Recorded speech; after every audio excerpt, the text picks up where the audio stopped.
Hello, hello, hello. Welcome to Royal Sussex Live. Welcome, one and all. Thank you so much for being here. And thank you, Joyce Anderson, for being here first. I really do appreciate that. Okay, let's get on with it. um, I see Carol Lunn, that Edie girl. Hi, Edie. Mary H. Um, I see Carolyn. I see Carolyn. Hey, Diva. Let me see. Annie Bullard, I see is here. Thank you very much. Let me see. April May. Lydia Washington. Brenda Crane is here. Yes. And a bunch of other people. Elaine Parker. I was nervous. I thought I might be a bit late for you, but thank you so much for being here. It is, what time is it there? 8, 9, 10, 11, 12, 1, 2. Look like it's 2 a.m. Oh my goodness, it looks like it's 2 a.m., right? But anyway, I'm glad you're here. I won't tell anybody.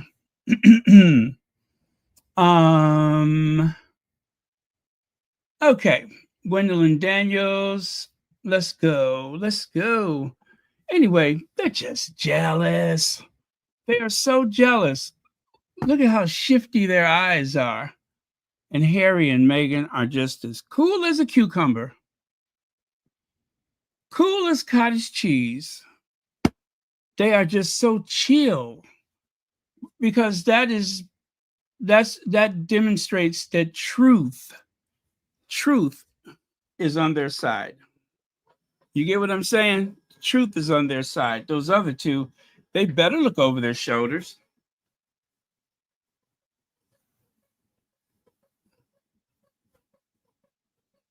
They had better look over their shoulders.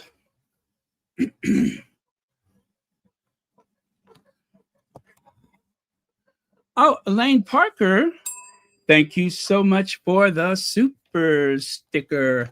And thank you for being a member as well as a moderator. It's time for the moderators. It's time for the moderators.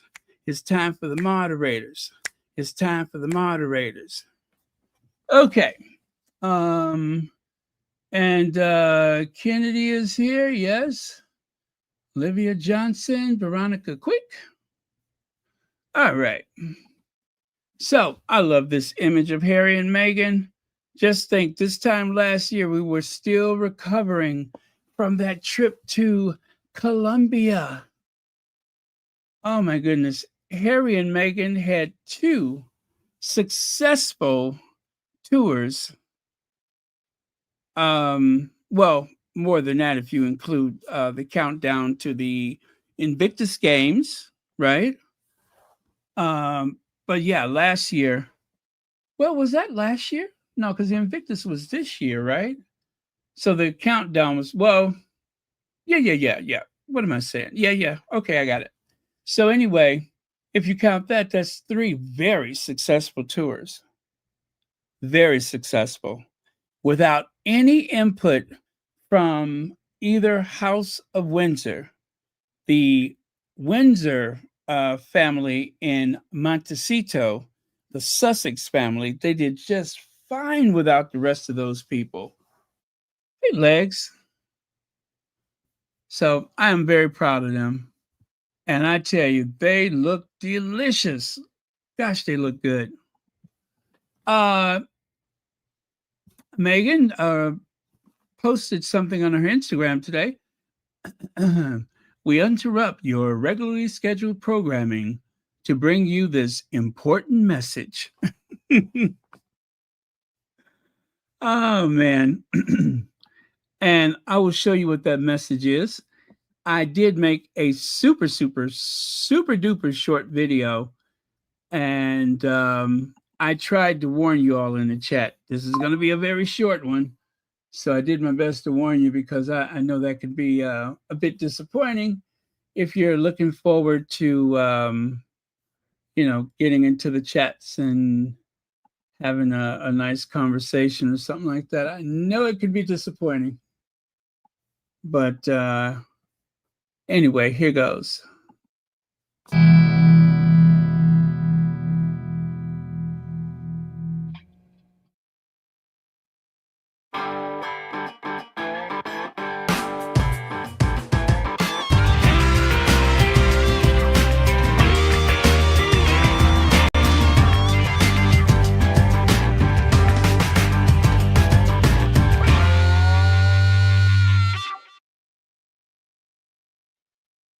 Okay, there you go. Now, I could not play the other music. I had to substitute. But hey, Joe Garcia, the original song was "What a Man, What a Man, What a Man, What a Mighty Good Man. Yes, he is now." Well, of course, I couldn't play that because I'd get in a whole bunch of trouble, per copyright. So I had to improvise. But Harry, I don't know what to call this maneuver, but apparently he's pretty good. Maybe he's very good, but whatever it is, people are very impressed with the way he's clinging to that board. So if they're impressed, so am I. So look at him. Look at him. I think they call that a double curl or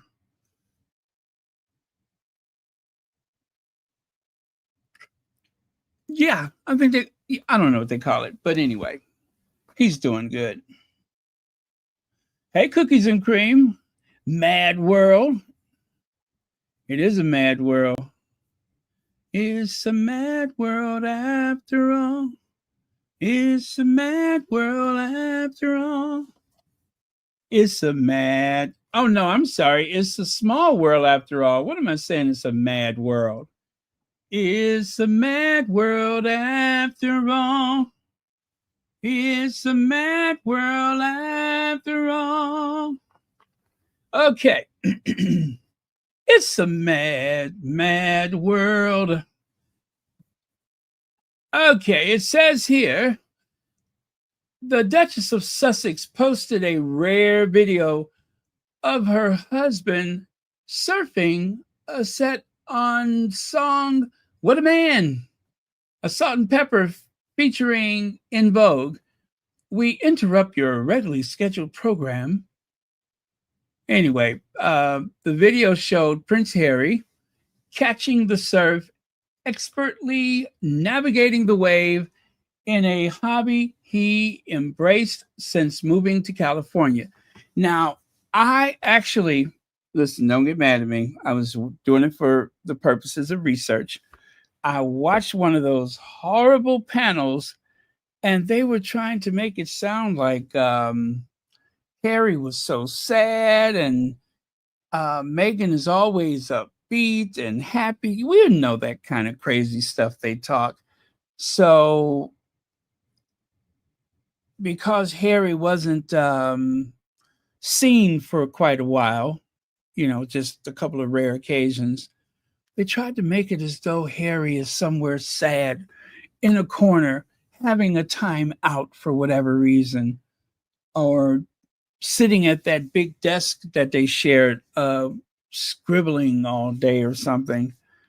But Harry has work in his own right. He doesn't need to be so involved with what Meghan does for one day to the next, and vice versa. It just makes sense. It just makes sense that they have their own specialties. And of course, I can almost guarantee you that when they're handling their business, they need to handle their business. They don't need to create a bunch of confusion by having the other partner there to disrupt things with the fuss that is made. Yeah. And we discovered that when Harry was in Nigeria and he went to go and visit those soldiers, they were so disappointed. Where's Meghan? Where's Meghan? I could understand that, but that moment was for Harry and the soldiers. And I'm sure there was like little or no discussion. I'm going to go see the soldiers. I will see you later. And that's all to it. And then all of a sudden, there's Harry on a surfboard displaying his talents, and his wife is playing what a man for the track and everything. He's happy. He is content. Well, I wouldn't say he's content because knowing Harry, he wants to climb the next mountain, whatever that is. So contentment is not his strong suit because he's always ready for the next adventure. So yeah, we'll see. We'll see. But they have misrepresented the Sussexes time and time again, telling us what they're thinking and feeling and so on and so forth. And while they are entitled to their opinions, they are not entitled to the truth. Jillian Monestime, thank you so much for being here. Yes, salt and pepper.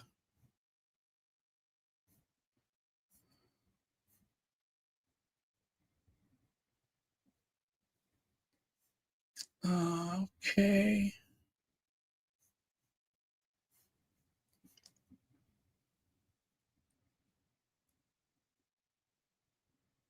Okay. All right, I think we're good with that. And this is not an up-to-date photo of Harry with the surfboard, but that was the thumbnail I used for the other video. I just kind of pieced that together. Asia Martins, thank you so much for joining us.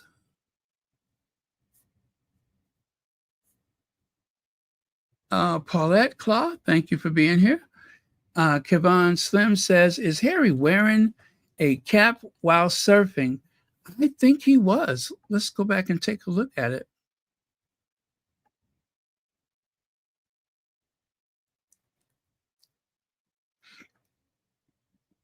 Yes, yes, he is wearing a cap.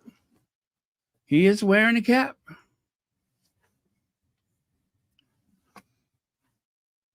And he's wearing it backwards. Yes, he is. Okay.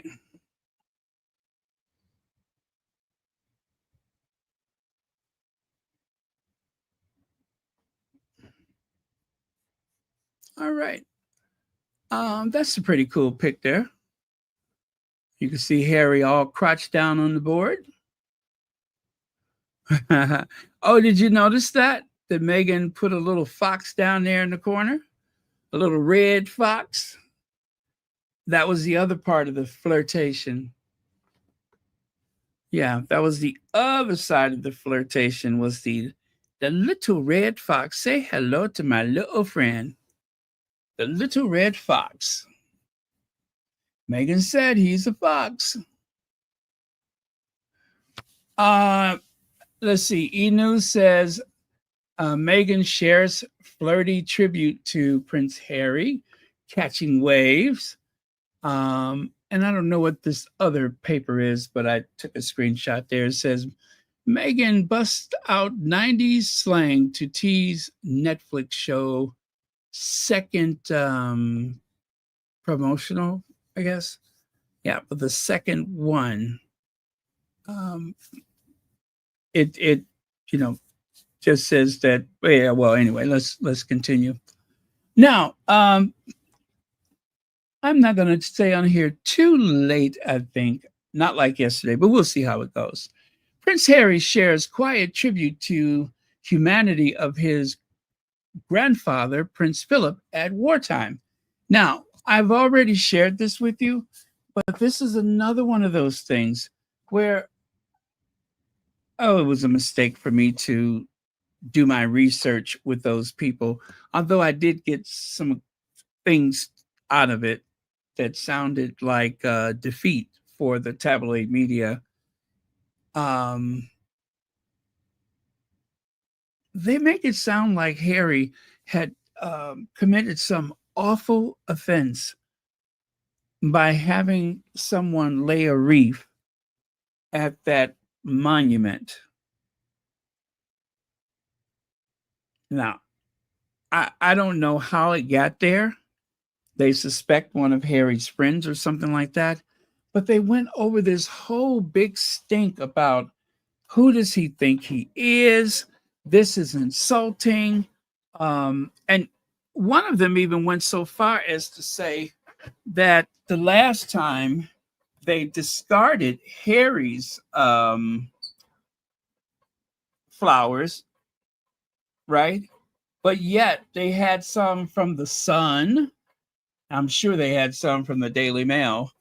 Um, but they said that Harry made the request to put his wreath on the cenotaph, however you say that thing, and it was rejected. And one of those awful people said today that Joseph Burnham, thank you so much for being here. Long time no see. One of those horrible people said that the Queen was the one who had it removed. I don't believe that. I don't believe that. I do not believe that the 96, 97-year-old monarch suffering from bone cancer um, gave consideration about something like that. It would only, oh, well, let me put it to you like this. Nobody told her that. Nobody told the Queen. Charles, at that point, was in charge. I'm sure of it. And I don't think the Queen was making decisions like, oh, for God's sakes, go and get that wreath. Harry said at the Sandringham summit that Queen Elizabeth sat there stoically while his brother yelled. His father made some wild, unsubstantiated claims. And at some point, the Queen just left. She did not attempt any input. There was nothing for her to say because technically she was queen, but Charles was the one pulling all the levers of power. It was not Queen Elizabeth. So, and yes, that did bother me when I heard them say that because it's such a big lie. It was such a big lie. Not that they never lied before, but it's just how obvious and blatant it was. To feed into that narrative that the Queen was so vindictive and so cruel and and less than tolerant of anything to do with them, and I just don't believe it. I just do not believe it. I don't think they would have had an opportunity to go to Windsor Castle to see the Queen before she died if there was some harsh feelings like that. I just do not believe it. And then, as a punishment to the Queen, what happened? They whisked her away to Sandringham House. They didn't want to take the chance that the Sussexes might come back for another visit. So, against her will, she was whisked out of um, the Windsor Castle and sent to Sandringham. And the Queen was stuck in Balmoral before she died. The Queen did not want to die in Balmoral. She wanted to come home to Buckingham Palace, and they would not let her. She was up there well beyond her usual time in Balmoral. So tell me Charles was not in charge.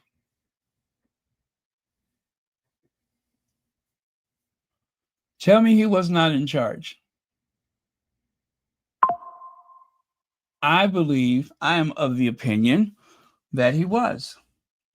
And it didn't matter what the Queen wanted or did not want. Everyone deferred to Charles. Charles got rid of all of her closest aides and replaced them with the people that transitioned into his reign. Let me see. Well, I think they were forced into retirement, actually. Let's see. Someone just sent me PayPal. Let me see. Okay.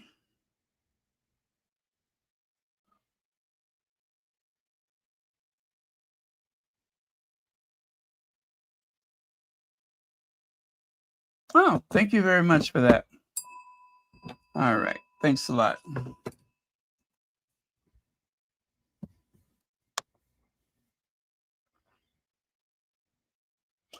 Lorna Murray, thank you so much for being here.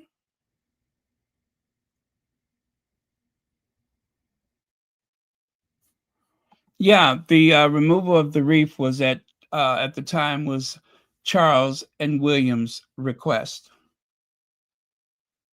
You know, it's amazing how every time they blame something on Charles, um, well, actually, let me see. Okay, when Harry went to visit his father, then Kensington Palace started leaking and briefing about how incandescent with rage that William was that that meeting had taken place. William does not believe that Harry should have visited his father unsupervised. It was a whole bunch of chatter that came out of Kensington Palace, stuff that was designed to make William seem strong and decisive. If it was up to him, he wouldn't have been allowed to see his father. That kind of nonsense. That's what was coming out of Kensington Palace. Hello, Marianne Morris. So, it says right here at the bottom, that is the Sussex soldier. She says, instead of being angry at William and Kate for prioritizing their laziness over attendance of VJ Day, um, the royal family mouthpieces are angry at veteran Prince Harry. They call his honor to the Forgotten Army. Yeah. Yeah. They were furious at Harry for um, having flowers placed on his behalf. Well, anyway, you can see there on the right side, Prince Harry slammed by royal expert for stunt aimed at upstaging Will and Kate, or Kate and Will.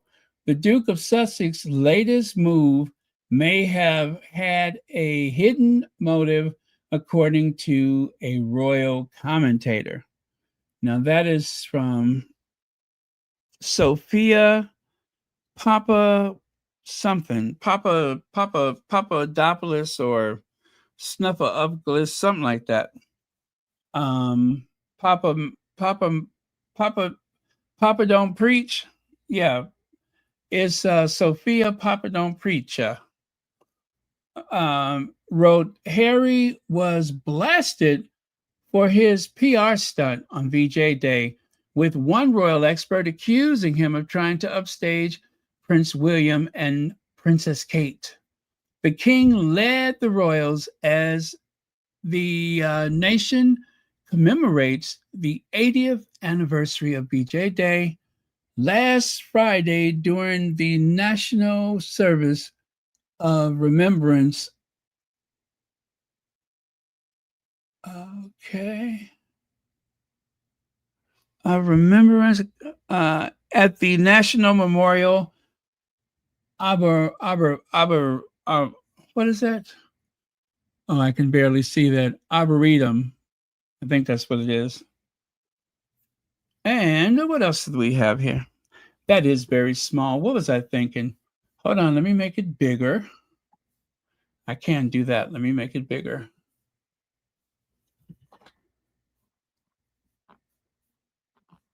Papa, don't preach. I'm in trouble deep.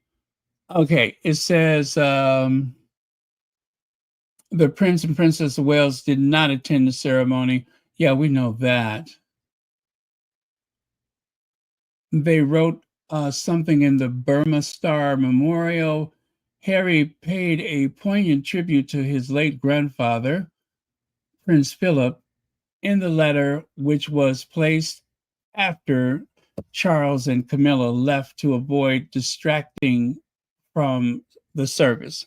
So when they placed the flowers there for Harry, it was done after Charles and that person, um they did that after they left, so that way there would be little chance of any type of conflict.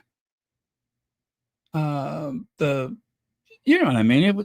It was, let them go, I'll place this, and and that's that. Now the fact that everyone could read the letter, that's because it was covered in plastic. So don't know who put that together, but at least we know what it says. And it was a beautiful thing. They even went as far as to accuse, um, I guess,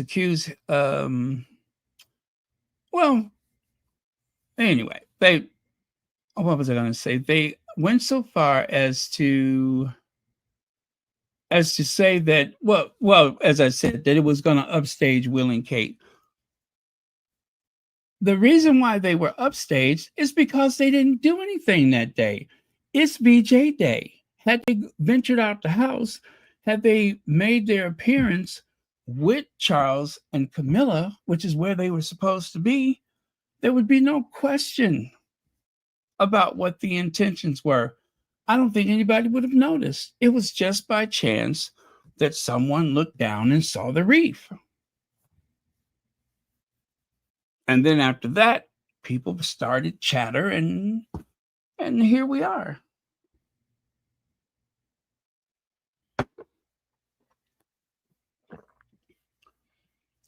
Chucky and his horse will burn in hell for their actions. Also, I believe Willie Leaks is ignoring the royal rota because in his mind, he thinks when he becomes king, he will be in control of it all. Yeah, and yesterday we kind of speculated that he has not cultivated those kind of relationships with the press.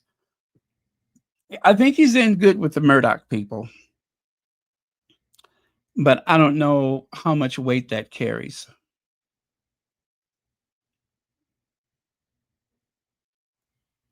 But anyway, Harry is the experienced soldier, and how dare they try to insinuate that he's taken advantage of something?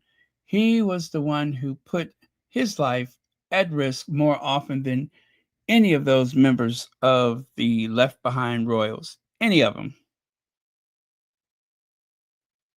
Um, and he has a lot of honors to support that.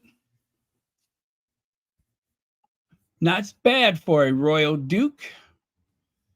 Sussex Soldier also says a PR stunt trying to upstage the lazy William and Kate simply because Harry took the time to and the effort to honor the forgotten army on the 80th anniversary of BJ Day, even though he lives, that is, miles away, 5,000 miles away approximately. I'm proud of Prince Harry. He really has a good head on his shoulders. So I am very proud of him too. So for comparison, take a look on the right. I put a photo of Harry and his brother. Harry, of course, um, uh, I don't think we should call him Rambo, but very much Superman. Um, I mean, this guy is just, he looks like a superhero. His brother is just like, oh, how long is this photo going to take? But Harry, he's all like geared up and what do you call it? Parole, doing his um, taking his turn to do the patrol around the base or whatever. I mean, he's ready for whatever. Whatever. A valued member of the team. I read, I listened to the book on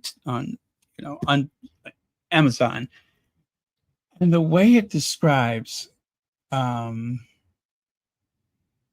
just the way that Harry took to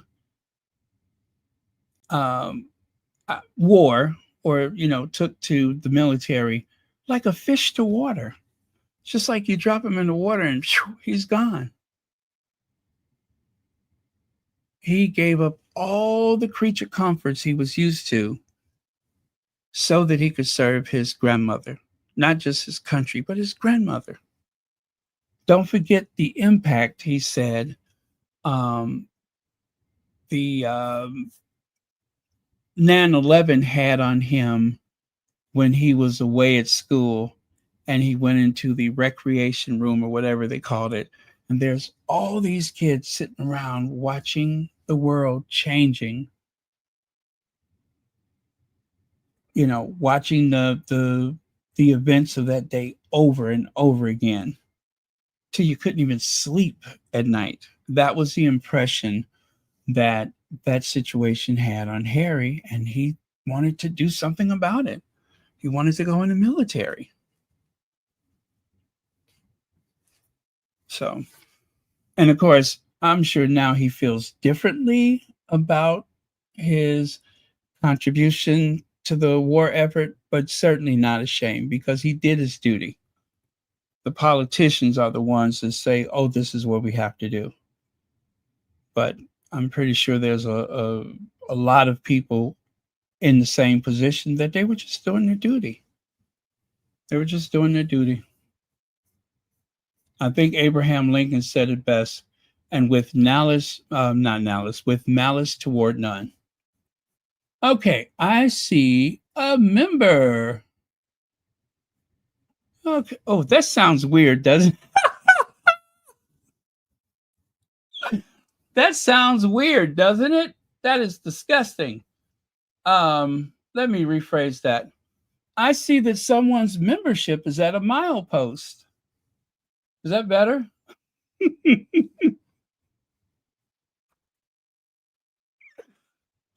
Oh man. I sound like I just got out of prison, don't I? I see a member. I said with way too much enthusiasm for good taste. Um,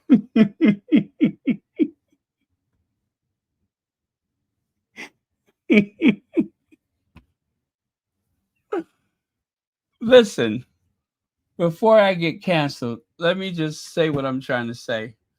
Okay, let me do this as proper as possible. Oh my, Kathy G, you have reached 43 months of membership. Thank you so much for that. I really appreciate your contribution to Royal Sussex. Is that better? Okay. How can you upstage the secret weapon? That's right, because how many times have they referred to this family member and that family member as the royal family's secret weapon? Oh, I got a bunch of little clippings of so and so is like the royal family's secret weapon. Oh, you hear that all the time. Anyway, again, thank you so much for being a part of our group. I have a complex now.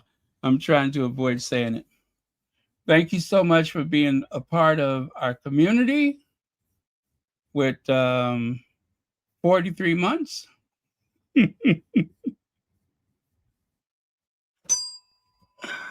uh, anyway, you know what I'm trying to say. Thank you.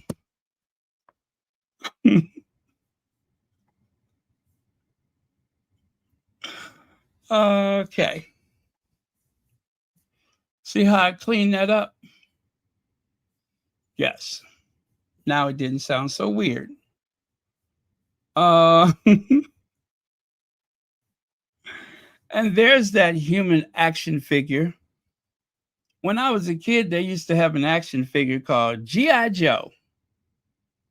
And then they also had the G.I. Joe with the Kung Fu grip. And that's what Harry reminds me of, my G.I. Joe.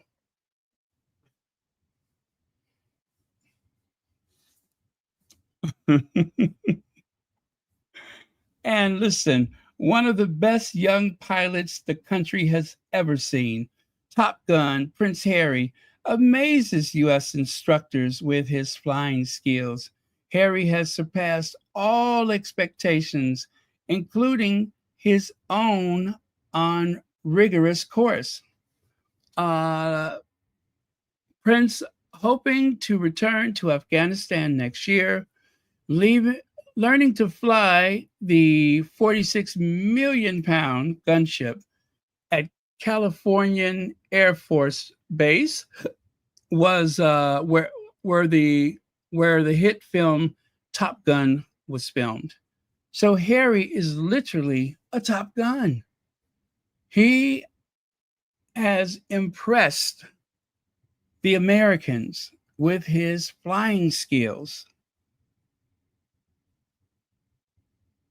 Fearless in the you know in one of those Rebecca English columns before she was a volatile little stuffed piglet. She used to write so many glowing articles about Harry. And just like someone turned the light switch, she has gone to the dark side. And of course, one of my favorite moments for Harry was when he was sitting there doing that interview and he heard that alarm go off and he just almost in a fluid like motion, he stood up, he ripped that cable away with the microphone, he shared a little quick glimpse of his abdominal muscles, which I would too if I could find them. He shared a glimpse of his abdominal muscles, and then he quickly ran all the way back there where you see those little figures. Yeah, and then he made a left to go somewhere, but always ready. You have to be on the ready. But he, I can guarantee you, was the only one. Um, anyway, never mind. He was the only one there that was being interviewed like that, and maybe one of his superiors. But they brought a lot of the attention that he was hoping to avoid. But because his position was like a good promo for the armed services, they could not allow Harry to miss the opportunity to be interviewed. And being Harry, he just told the truth. He didn't care if he never came back to London. He'd rather be out there in the desert, peeing in a bottle or whatever, but he did not want to go back to his family, not even anywhere near them. Can you blame him? Except for his grandma.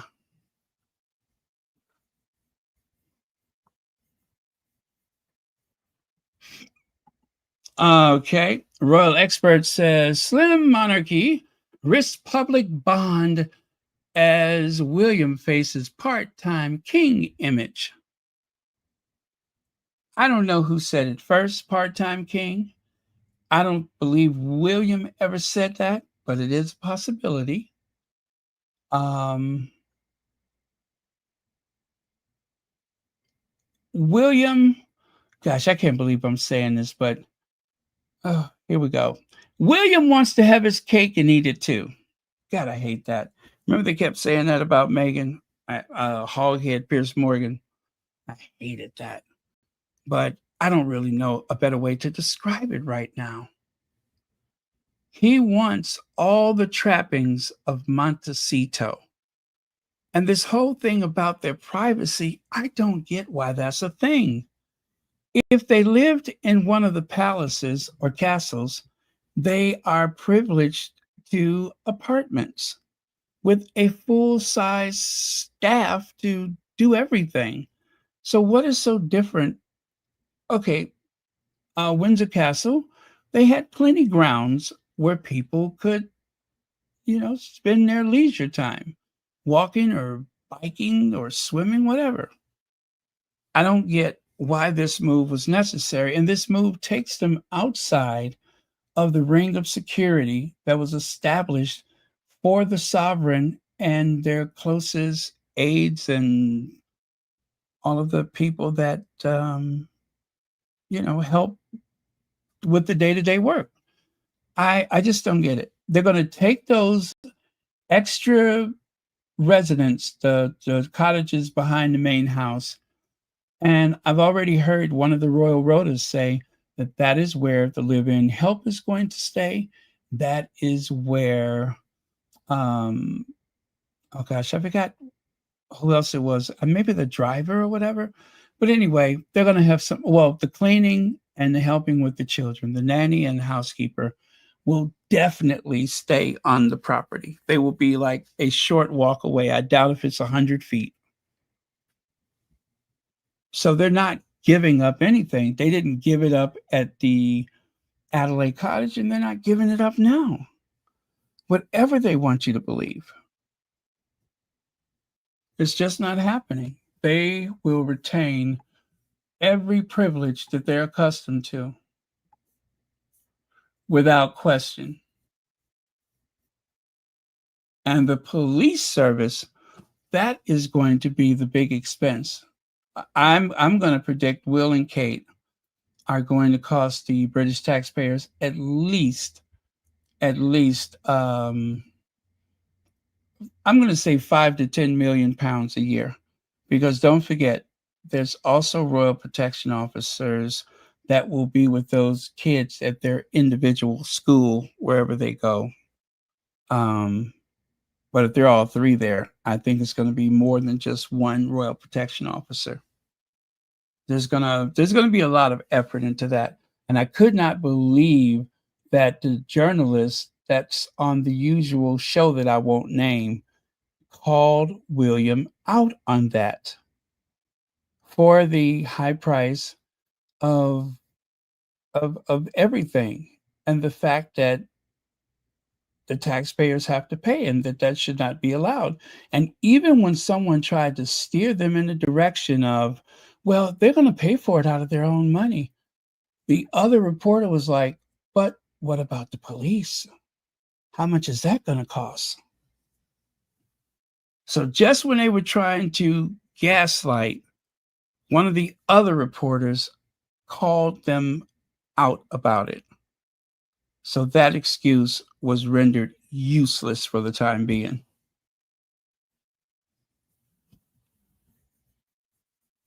Let me see. Sonia Johnson says, I think those lot want to convince the public that they're not a royal separation by keeping up this facade um, of a happy marriage. Yeah. Yeah. I believe that. I believe that to be true. I do believe that to be true. That that they have been coached. As I said yesterday, I think their PDA has been coached. I do not believe it is spontaneous or natural or anything of the sort. Um, Let me see. How did I picture that yesterday? Let me see. Where is it? Oh, yeah, that's it right there. Thank you, Sonia Johnson. I pictured them having some person that comes in and sit on the sofa. As you can see, there is, I guess, partners, couple, whatever they are to each other, being observed by this woman in the power suit as she tells them the do's and the don'ts about their public displays of affection, so on and so forth. That's what I picture Will and Kate doing. So that photo on the right has nothing to do with them. It's how I imagined it. Now take his hand Now you put your hand on the small of her back. Now you should have helped her get into that carriage the other day before you got on and plopped down in the seat and watch her struggle. Or how about the time when there was an aircraft coming from the Netherlands?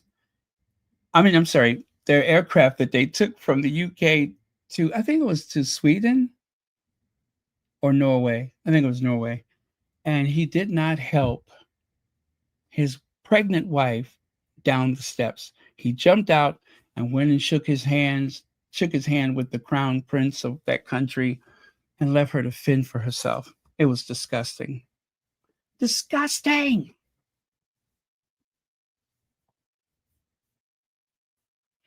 Matter of fact, you know I got a picture of it, don't you? You know I have a picture of it.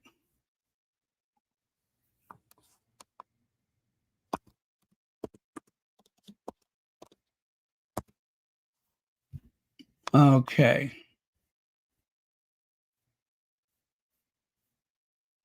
Where is that embarrassing image that shows what a pig William is?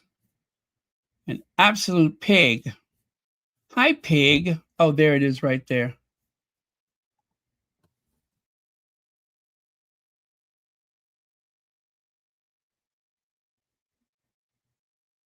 See what I mean? Okay, Kate, you get down here the best way you know how, because Daddy's got to go say hi to his cousin. And poor Kate, pregnant with child number whatever, having to fend for herself. William took a big leap from the top step down to the. He didn't even walk down the steps. He took a big leap through the air from that top step because he couldn't wait to go and meet his distant cousin. You know, they all connected by Queen Victoria. But he couldn't wait. He had to make sure that he exited that plane as fast as possible. And to hell with Kate. She'll make it. She always does.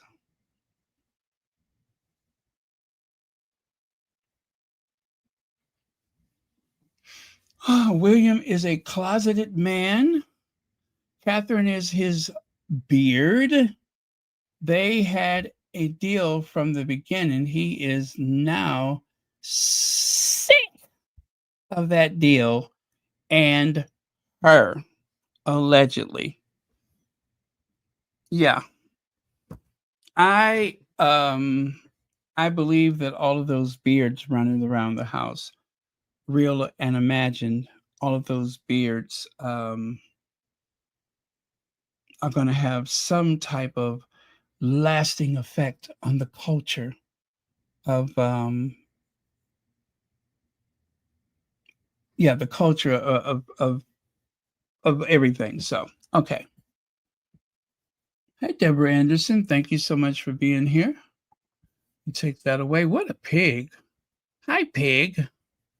What a pig. He just jumps off the plane and the hell with Kate. Look at how careful she's being. That is so sad. So sad. Did the press call him out? Gosh, I hope so. I really do hope so.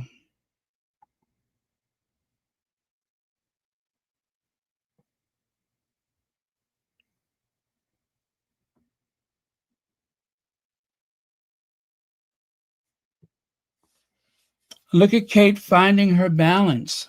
It's about time.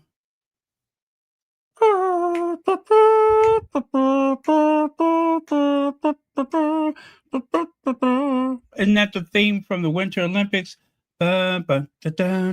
Anyway, it reminds me of the thrill of victory and the agony of defeat. Now, if you're of a certain age, you may remember that from the Saturday afternoon sport shows they had on ABC.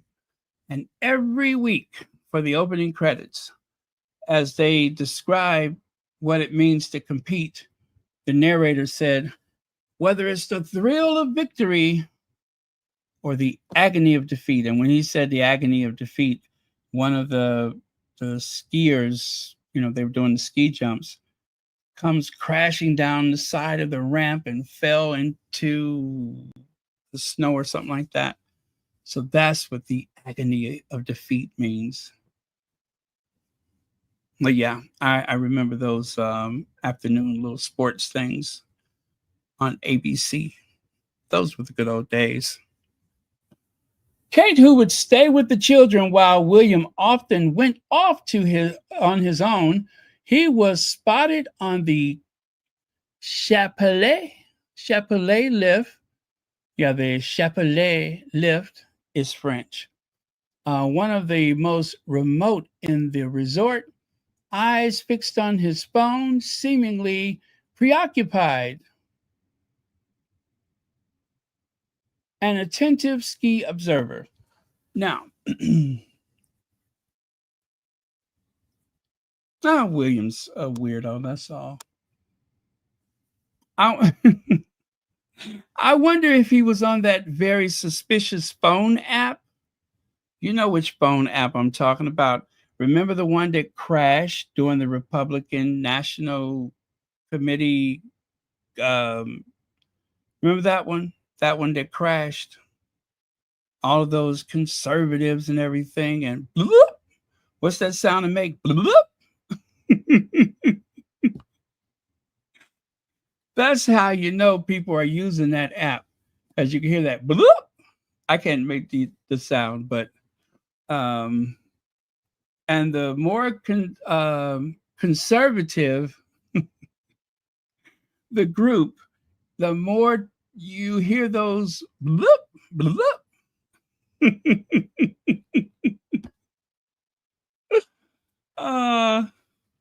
So I wonder if that's what he's looking at.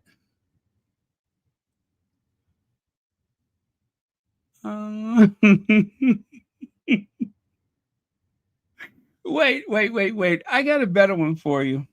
What if he was thumbing through that and one of the reporters that was stalking them, what if one of those reporters were standing beneath the ski lift and he dropped his phone while it was open? Oh my goodness. Oh, that would be juicy, wouldn't it? And he drops his phone while it's open, and whoever picks it up can just go through everything. Oh, that would be fun. That would be fun. Exactly what do you watch on with your spare time, Billy boy?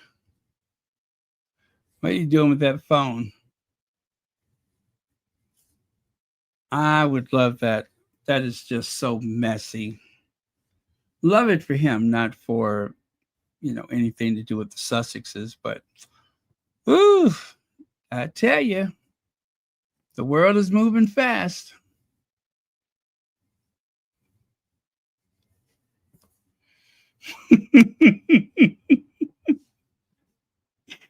I cannot confirm or deny that that's what I was leaning toward, but I just think it would be very funny, hilarious, if that were the case.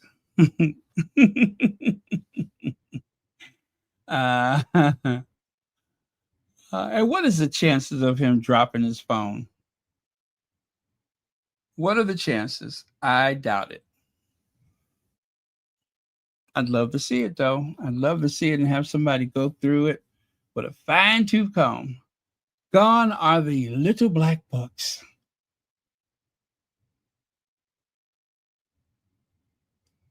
Okay.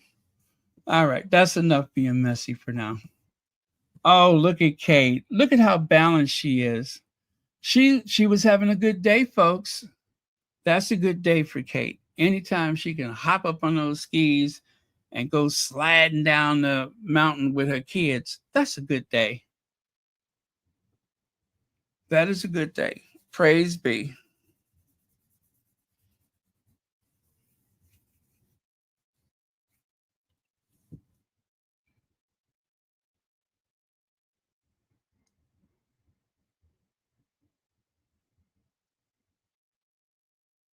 Oh, the one where he belts him in the back of the head. I don't know if I've ever had that one. Yeah, I don't know if I've ever had that one. And if I did, it must not have been much taste to it because otherwise I mean not taste, but you know what I mean. Okay, let's move on. Oh, I'm on the wrong day, aren't I? I should be over here.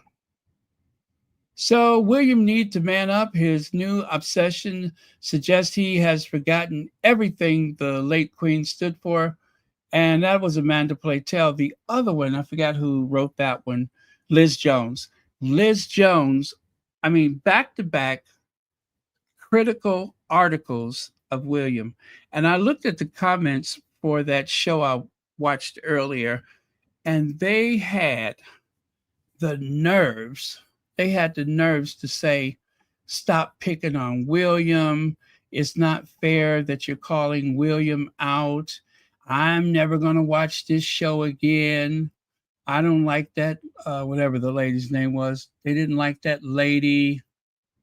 Oh, if they were fit to be tied. I mean, they were hot. They were angry that William was being dragged.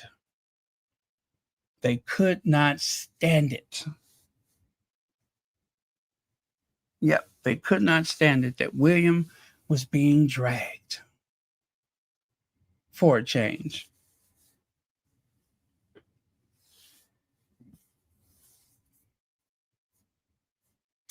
Now, what picture did I say I had? I was looking for something and now I forgot. Oh well, it couldn't have been too important. Mm, mm. Oh well, never mind. I went to my photos for something. If you have not hit the like button, please hit the like button. I repeat, please hit that like button. It helps to bring engagement to this humble little channel.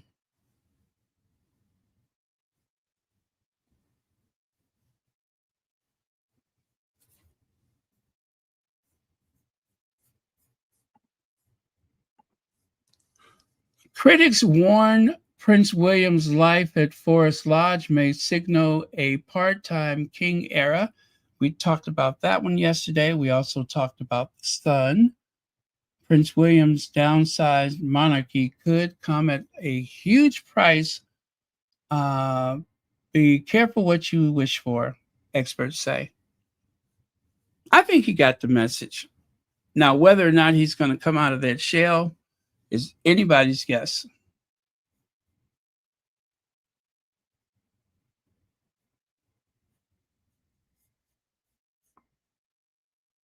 Okay. Now, you guys, trigger alert, trigger alert, trigger alert. This was shared by a couple of squatties. You see on the left side, it says screening in progress. Do not enter. We love an early look, says the person who wrote that caption, right? Not what's on the paper, but what's in the letters below that. All right, trigger warning. The person that they're referring to, some of you all do not like this person, and you're wondering why is it the Sussexes seem to keep that person around? Okay, hold on to the arms of your chair. Make sure you seat it because here it comes. That person, the one who dressed up like Queen Elizabeth, the one who dressed up like Kate Middleton, her. That's right, E. Holmes. E. Holmes in the flesh. Whose flesh is not clear, but in the flesh, E. Holmes was at a special screening. Now, before you get excited, we don't know if that has anything to do with the Sussexes. I fear that it may have something to do with Harry and Meghan, but I'm just saying that's what that is a screening. We don't know if she was invited by the Sussexes. We don't even know if it has anything to do with the Sussexes. But it's kind of jarring to see her in a situation where she might be close enough to, you know, have a conversation or whatever. I don't want that for her. She has already proved to be a little untrustworthy amongst the Sussex squad. I mean, it's like, what is her angle? You know what I mean? So I Am Sage says Elizabeth Holmes is at some sort of early screening. I certainly hope it's not for a certain princess show. See what I mean? I certainly hope it's not for some princess show. So they're saying it without saying it. That's what they're saying. I like my coffee hot.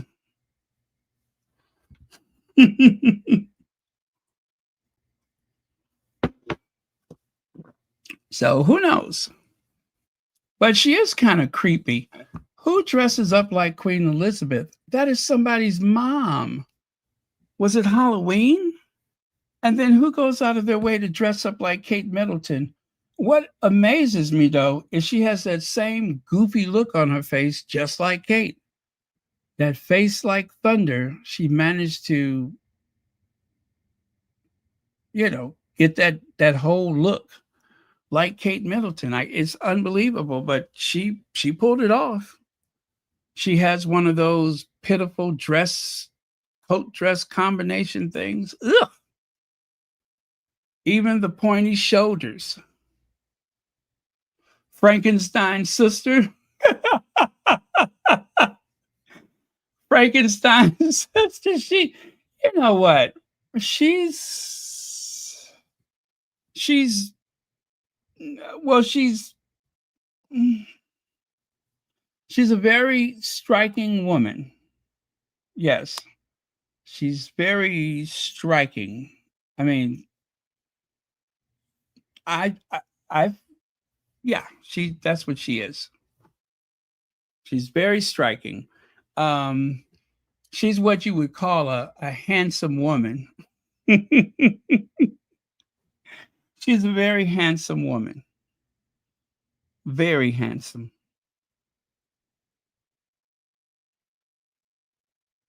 Well, anyway, she's okay. Okay. She's okay. She just looks a bit jarring, that's all. Handsome. She's what you call a handsome woman. Speaking of handsome women, I love that photo of Kate, the one on the right. My little pretties, eat this apple, dear. It gives you Disney villain. She gives you Disney villain all day long. Yeah, she looks like a Disney villain. But that is Kate. I believe was that Troop in the Colors? I think so.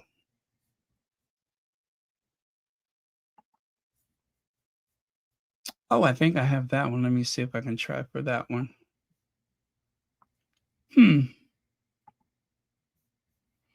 Let me try it. Mm. Hmm. Okay. Oh yeah, I know which one I'm looking for.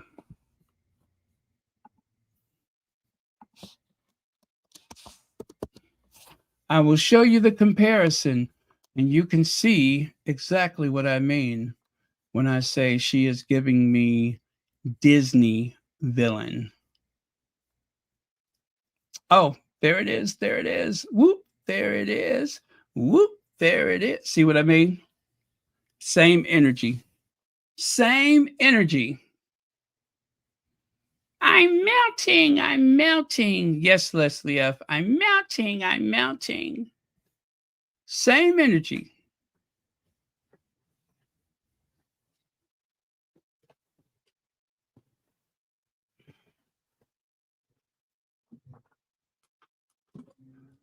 Had she not become a royal princess, she could have easily have become a Disney villain. Although, if she had to do voiceovers, don't quit your day job.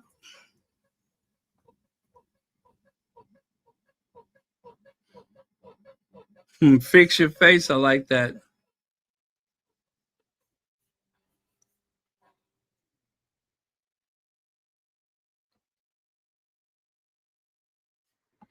You know, that's something I've seen before, where they said that the Cambridges had viewed each other adoringly. They were like face to, well, they were looking past each other, but from a certain angle. But if you study the image long enough, you would see that there was no love lost between them.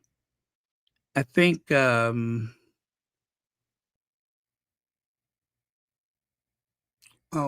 well, okay, let me take this away.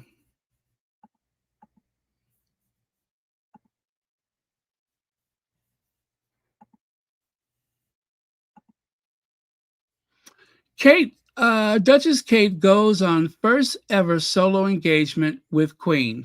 So she did go on that one solo engagement with the Queen, which means she was not by herself. Though she joined the royal family after marrying Prince William way back in 2011, Kate Middleton has never had a solo public engagement with her grandmother in law until today. Let me see, what year was that? Oh, I would have to look it up to find the year. Um,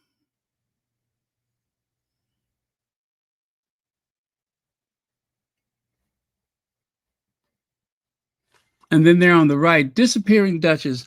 I am going to be a housewife. The Duchess of Cambridge will not become a full time. And what year is that? That is 2011.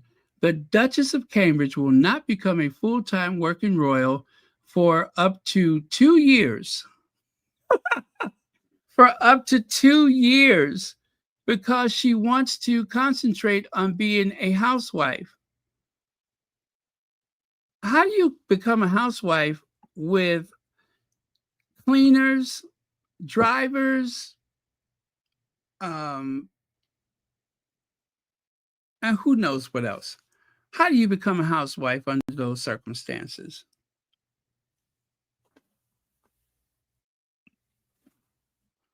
I like to know. Despite the surge of public interest in the royal family following Friday's wedding, Kate is refusing to conduct any public engagements without her husband for the foreseeable future.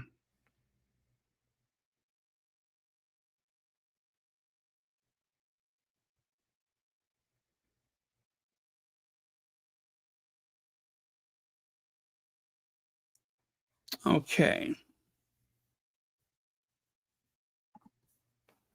Now, 8 September 2022, the future of the slim down monarchy. King Charles is set to use reign to overhaul the future of the royal family. So, will Harry and Andrew, the sick old man, be out in the cold? So, you can tell uh, that this was just after the, well, that was September 8th. So the queen had died that day, I think it was. And on that day, you could see Camilla wasn't even mentioned um, for the heading of this article. It was, oh, there she is. Camilla is there. How did I miss her? That's that slim down monarchy. You got Charles, Camilla, Anne, Sophie, and of course, Kate, no, what am I saying? William and Edward. Okay. So that's pretty much the working royals. And of course, on occasion, you got the Gloucesters, I think. Um,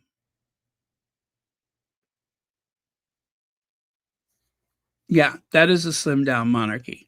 That is what's left, especially with the occasionals that really don't do anything. But that's what they have left. And I think that I don't know, they should try to find a way to why am I trying to help them? The hell with it. Why am I trying to help them? But that's who they have left. Two big trips for the Edinburghs. That of course is Edward and Sophie. They're going on a big trip, which means that they will be nowhere around when Trump has his second state dinner. And then if you take a look there on the right, the Duchess of Edinburgh is going to go to Alberta, Canada. Yeah, she's going to Alberta, Canada. And the 19th of September, the president is going to be there. So I don't think either one of them will be available. Yeah, I don't think either one, Sophie or Edward, I don't think either one of them are going, not Edward, Andrew. No, Edward. I always mix Andrew and Edward. Edward, I don't think either one of them are going to be available. So I don't know if the Welleses are going to go visit with, the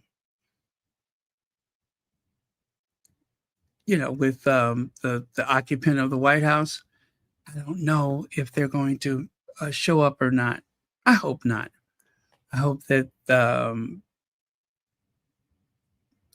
that day is full of disappointment for everyone involved. Right? I don't want to say anything else. Just disappointment. I'll be looking forward to it.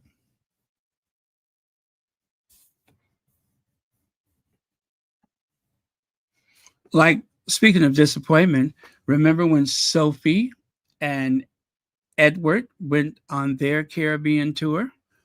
And look at what they had, a framed picture brought all the way from one of them castles. And he's looking at like, what? What am I supposed to do with this crap?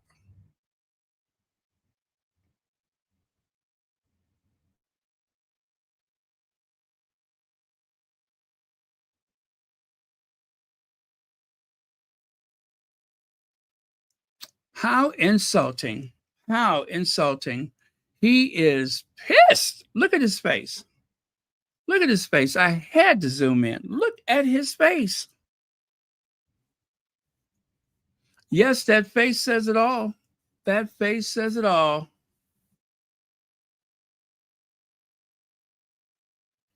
Oh, thank you so much, Lydia. Lydia, should I make that announcement? I should. I was kind of hoping that they would be here, but let me know if I should, because I would like to share it with everybody.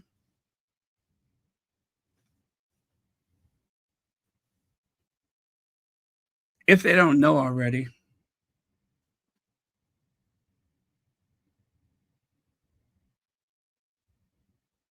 Yeah, I wasn't sure.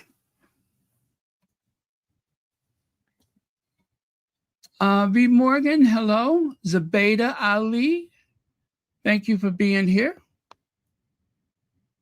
Hi, Fresh Face.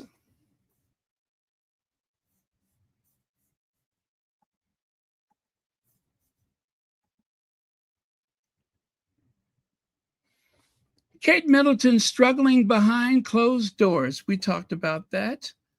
And, well, it seems as though that they are giving her all the excuses she needs to take some time off. It's a big setup, and a lot of people have pushed back.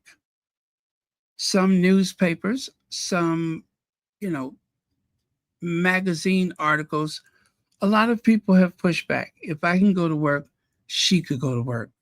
That is the rationale.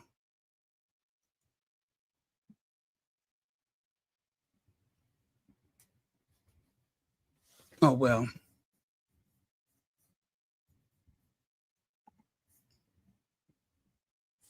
So the truth says Meghan had very serious mental health issues Am I on the right one? Yeah. Meghan had very serious mental health issues um, when she was part of the royal family. The royal family didn't care because they were trying to make her leave.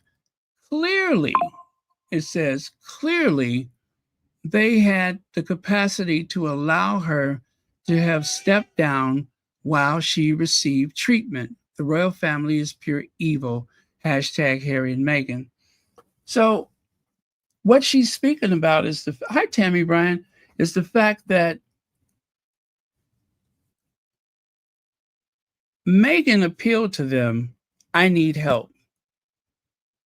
Meghan didn't know exactly what to do, so she went to the HR. The HR was like, we don't help people like you, sweetie. We don't help people like you. Now, of course, by doing that, it's not because she doesn't have the sense to go to a trained, skilled medical mental health professional, but it is the royal family, and I guess you have that um, urge to just keep it in the family. You don't want to spread too much stuff around, so she kept it inside of the family. And well, you see, with that got her, they kept her more isolated. There were more and more attacks from different newspapers and such, and it just became a big distraction, a huge distraction, especially when they knew she was struggling. Like Valentine Lowe, I'm going to allege that he knew that she was struggling, and yet he said nothing. He finished writing his book or whatever to make her life even more miserable than what was happening because of all of the hate and all that stuff that went along with the role. So Bev says everything they use to vilify Meghan, they are using to glorify and excuse Kate, which is, of course, typical. Half in, half out is not such a normalized, understandable thing. But when Harry and Meghan tried, they were reviled and told they couldn't eat their cake and have it too. Yeah, there goes that. There goes that. They want to have their cake and eat it. Pierce Morgan said that every day.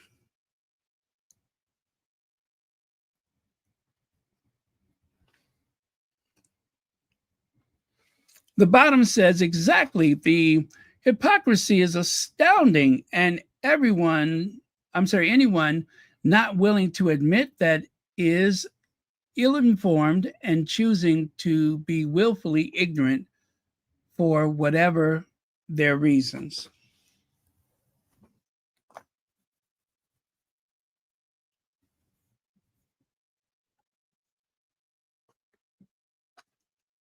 Okay. Oh, you know what? This was supposed to be with the other thing where I spoke about the wreath. This is out of place. Harry was accused of hypocrisy. Well, nameless royal insider, someone read with rage. Prince William, is that you crying? Don't blame Harry for your legendary laziness. If you only could see 1% of the energy you spend on destroying Prince Harry.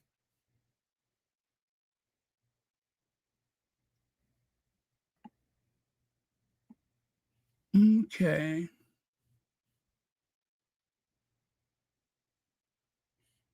To do good for the world, your people. Oh, I'm sorry, I missed that part. To do good for the world, your people, the British people, be the happiest people. Okay.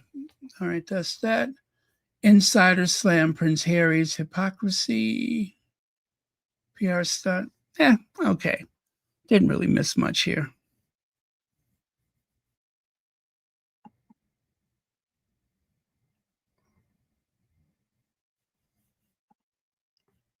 All right. Is the British press turning on Prince William?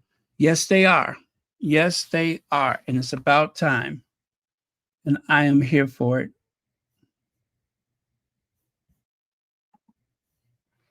Will and Kate to live at Windsor Castle when he's king, despite £12 million Kensington Palace refurb. I found this yesterday. These are the ones I didn't go through yesterday. William and Kate, £12 million. £12 million. Despite £12 million. I don't even know how they wrote this article. Um,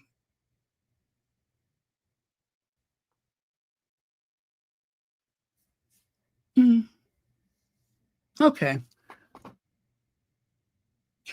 Prince William and Kate Middleton, known as okay.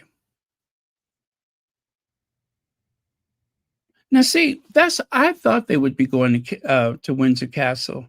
I don't know how this other place came in, except they're more likely to have a divorce now. Perhaps, maybe, yeah. I think they're apt to have they would be more likely to have a divorce or not have a divorce and just live as divorced people. Maybe that's what I'm trying to say. They don't have to divorce, but they will live as though they're divorced people.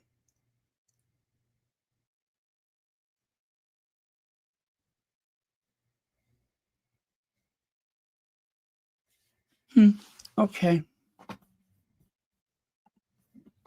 Prince William has tantrums, and Kate Middleton has to manage him like a fourth child. That was March 21st, 2025. On the right, it says royal author Tom Quinn claimed that Prince William and his wife, Kate Middleton, have intense arguments behind closed doors, which escalate to the point where they throw things at each other.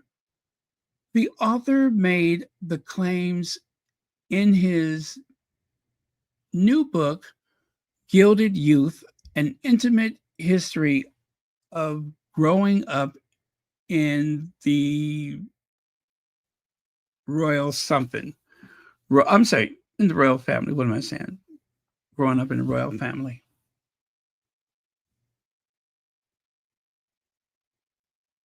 But I don't, well, let me see here. I'm, you know what I was trying to find? Do you guys remember they had an article where they said that Kate could dish it out as well as she could take it? Meaning she could take care of herself when William has a tantrum or one of his alleged tantrums. And then they rewrote the story and made it about the Sussexes. Do y'all remember that? Well, made it about Harry, that Harry can dish it out as well as anyway. It was ridiculous, but as far as I know, I have that somewhere. I just don't know where it is. I couldn't remember the title that I had on it, but I wanted to share that with you.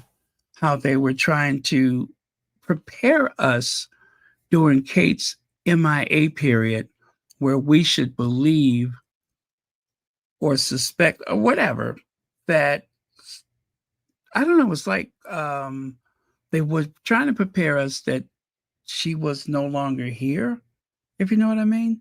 That was very creepy for them to do that. But I guess they were in intense negotiation so that they would not have the divorce. It seemed like it came very close last year, and somehow they managed to pull it back. That's what I believe.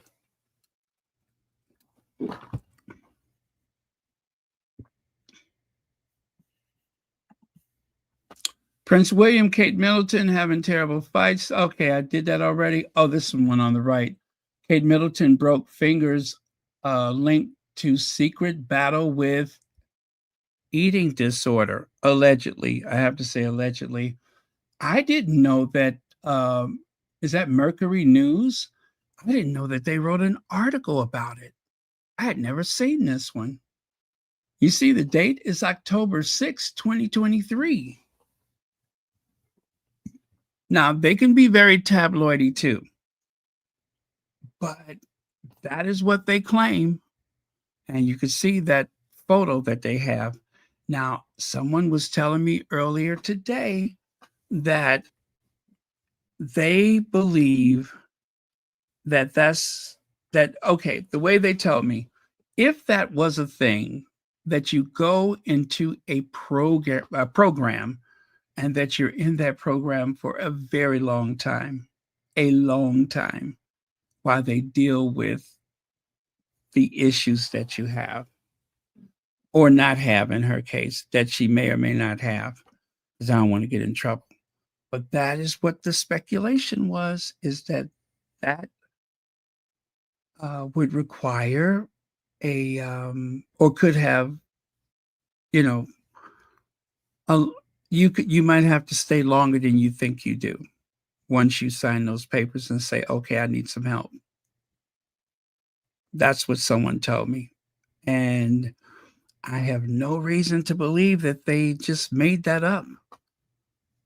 Kind of like a 12-step thing, but for, you know,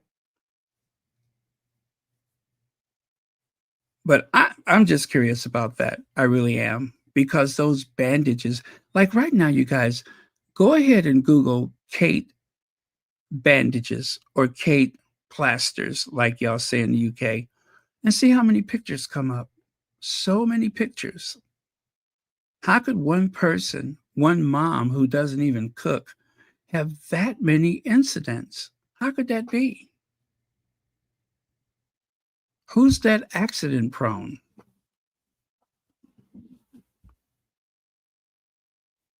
Good night, Carol and Mentor.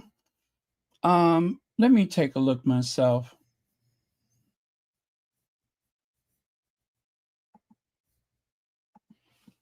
Kate Middleton. Oh, it ain't even okay. Kate Middleton bandage.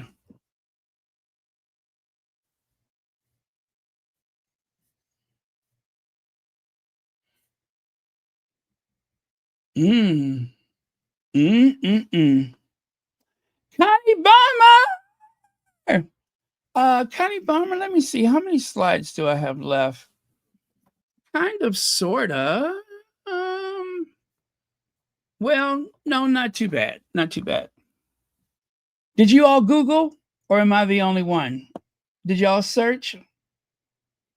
Anybody? I'll wait for your comment. Lydia Washington, did you ever answer that question that I asked or no? Are you still here?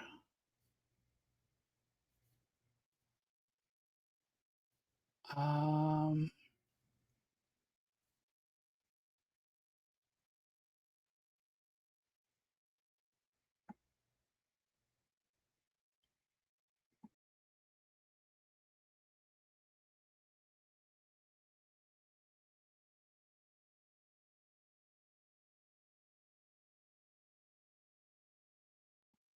oh Lord, I didn't just knocked myself out the studio. I done just sat here and knocked myself out the studio. Okay, there we go. How in the world did I do that?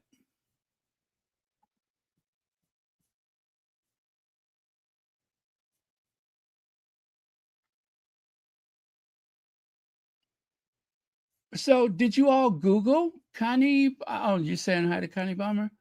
Did y'all Google it?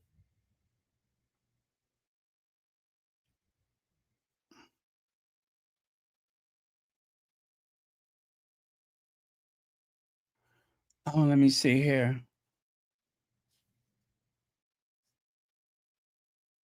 Oh, yes, yes. Isn't that creepy? Remember, they said that was a trampoline thing.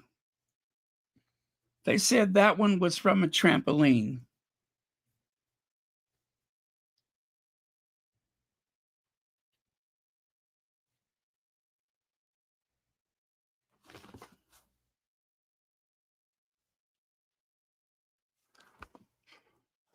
There's a lot of pictures. I'll just say that.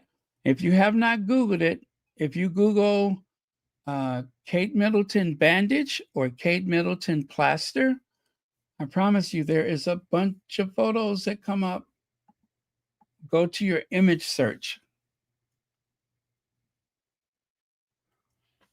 And this has been going on for years.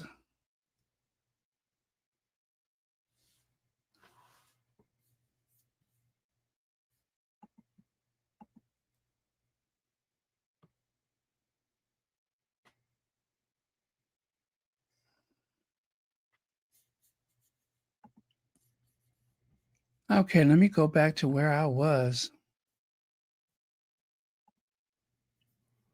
Uh-oh. Yeah.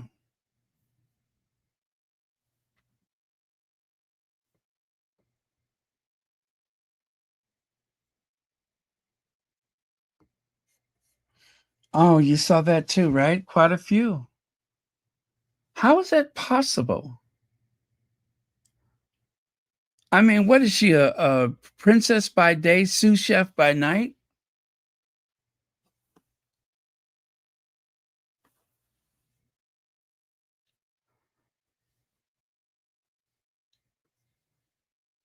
Is she auditioning for Ratatouille?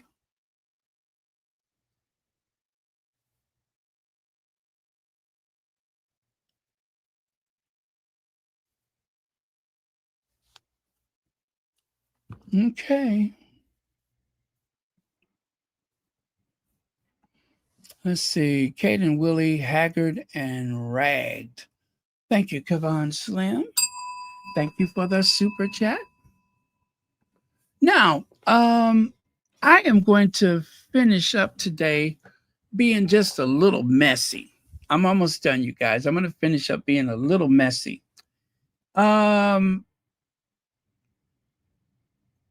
If you've been watching Royal Sussex, I don't need to tell you. I don't need to tell you. You just know, right? What's understood does not have to be said. This is a self-guided, a self-guided podcast at this point.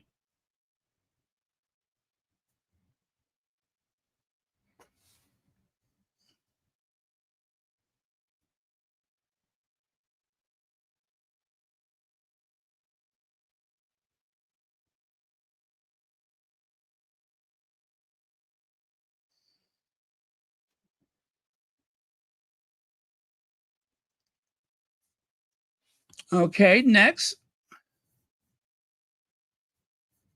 Next, ready? Here it comes. Here comes the next one.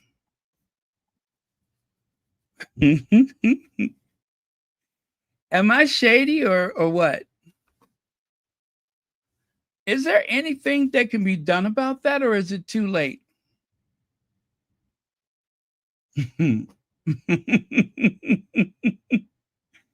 Huh? Is there anything that can be done about that, or is it too late? I mean, some people rotate their tires, don't they?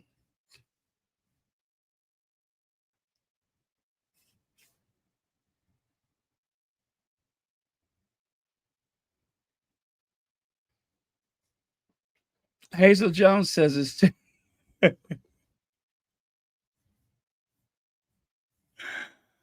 Zombie March. Okay, I got one more. Connie Bomber says it's too late. I can't say what's too late because I don't want to get in trouble.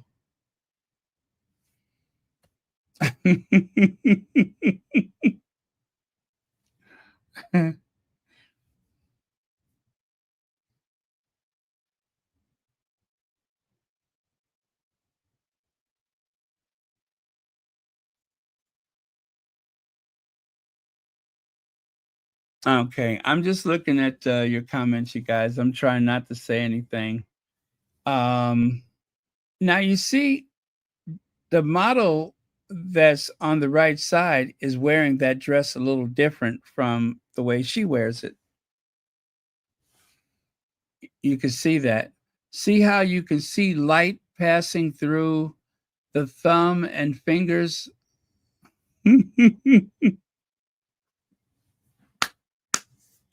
See how you can see the light passing through? I'm just saying. And I'm not going to add nothing else to it.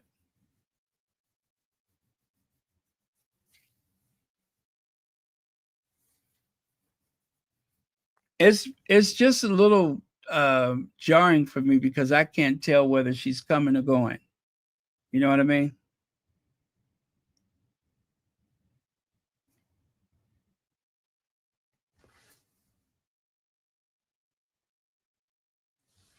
Yeah, I don't know whether she's coming or going. Are you walking toward me or away from me? Are you walking backwards? You guys stop. Stop, stop, stop. That is terrible what you're thinking. Kate Middleton opens up about her private cancer journey. You need loads of water and sunlight. Do you guys remember that? You need loads of water and sunlight.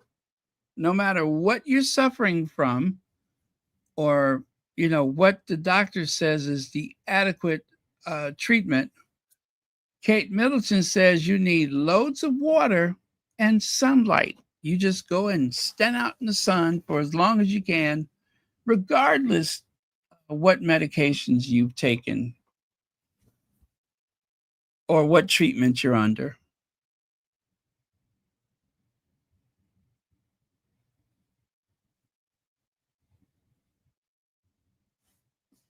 Well, that's what they said. Someone over at the Kensington Palace was just making up things for the press, and they said, yeah, Kate has lots of sunlight and she drinks a couple of quarts of water every day.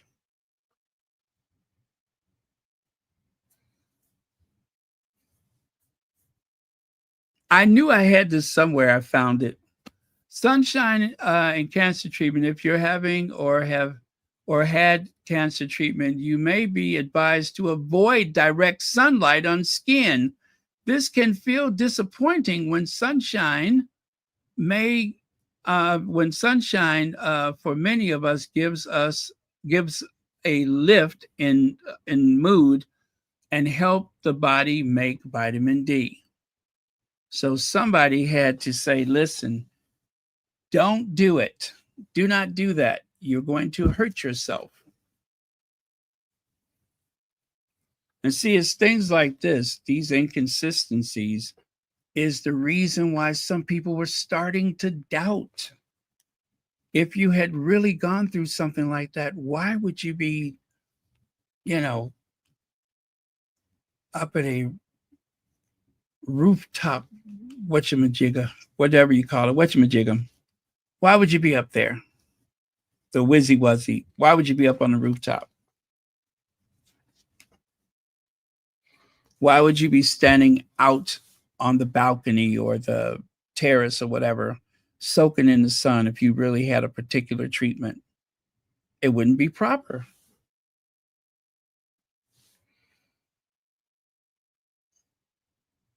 A nervous breakdown? Well, three things I've heard that sound like any of them could be true. Good old case of the nerves, nervous breakdown. Um, let's see, what's the other one? Oh, what we were saying about the bandages, right? Or plasters. Um,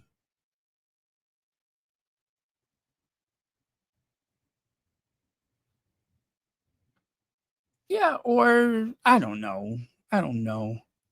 I don't want to make up stuff any more than I want her to make up something. So, but there's been a few things. Oh, negotiating for a better position in the family, negotiating to not have a divorce. That was the other one.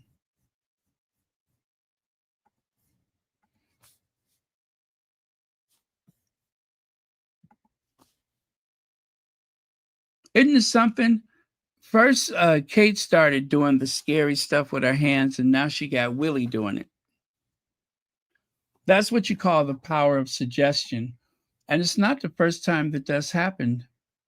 As you can see here,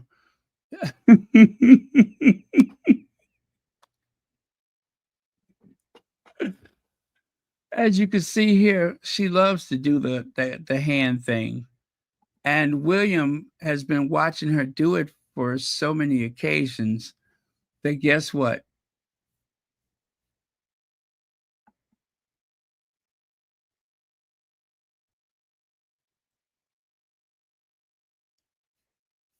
Okay.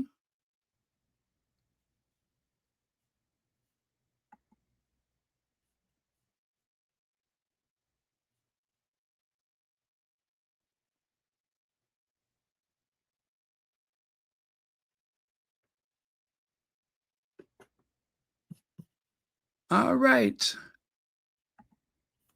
Oh, um, okay, that was stuck there. Okay, I need to get rid of that. So, you guys, I'm gonna do this one, this one, this one. Oh, okay. Let me do this one. I'll do this one.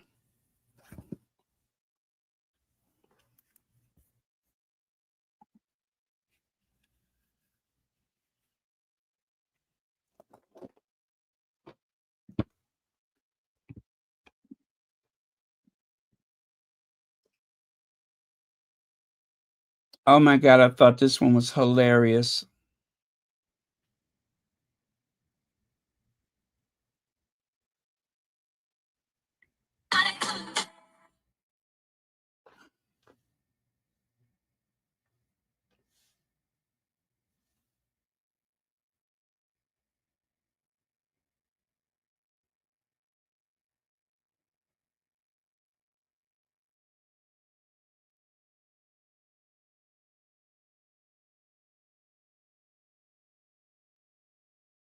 Um, wait, how come I cannot find it? Oh Lord, I don't think I saved it. Did I? Oh yeah, this is it. This is it.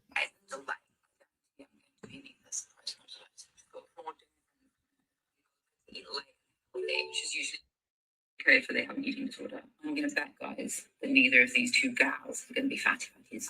So, analyzing Meghan Markle's Netflix show episode 5. This episode is called Surprise and Delight. I guarantee I'm going to be neither surprise nor delight. She's got 4 dear friends coming over. You girls like to eat light and healthy, which is usually code for they have an eating disorder. I'm going to bet, guys, that neither of these two gals are going to be fatty fatties. So let me get this straight. Annabelle Fenwick Elliott, a supposed journalist, decided her grand contribution to culture would be a 14-part TikTok series, nitpicking Meghan Sussex's Netflix lifestyle show. 14 parts. You sound and look obsessed. And let's talk presentation. Annabelle, when you're on camera scrunching your mug, sneering about freezing flowers in ice, maybe worry less about Meghan and more about booking an appointment with an orthodontist. Because when your own teeth are playing hopscotch across your gums, you don't really get to be the authority on aesthetics. You brand yourself as a journalist, someone with credentials. But instead of holding power to account, you're holding a mirror to Meghan's flower arrangements. That's not journalism. That's filler content. Emphasis on filler, which, by the way, your dentist is still begging you to consider. Here's your reality check. Meghan has Netflix deals, global influence, the ability to shift trends with a single appearance, a loving husband, and a beautiful family. You've got 14 TikToks about flowers and ice and a smile that looks like it's trying to social distance from itself. You didn't dissect Meghan, Annabelle. You dissected your own irrelevance. You proved that Meghan lives rent-free in your head while you foot the bill for production and probably dental insurance too. So next time you feel the urge to critique someone else's image, remember, when your mouth looks like a game of pickup sticks, maybe sit the aesthetics debate out. I think Meghan Markle's Netflix show episode 5. This episode is called Surprise and Delight. I guarantee. I'm sorry, was that too loud?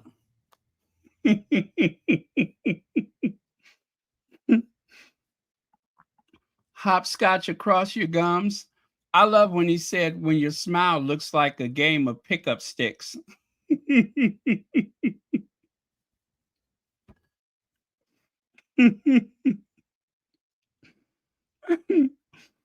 I know. I know. I'm glad he's on our side. That's why I put the picture of the pickup sticks. If you guys never played that game, you throw the sticks and you're supposed to I forgot how you do it. Pick up the sticks and not disturb it or whatever.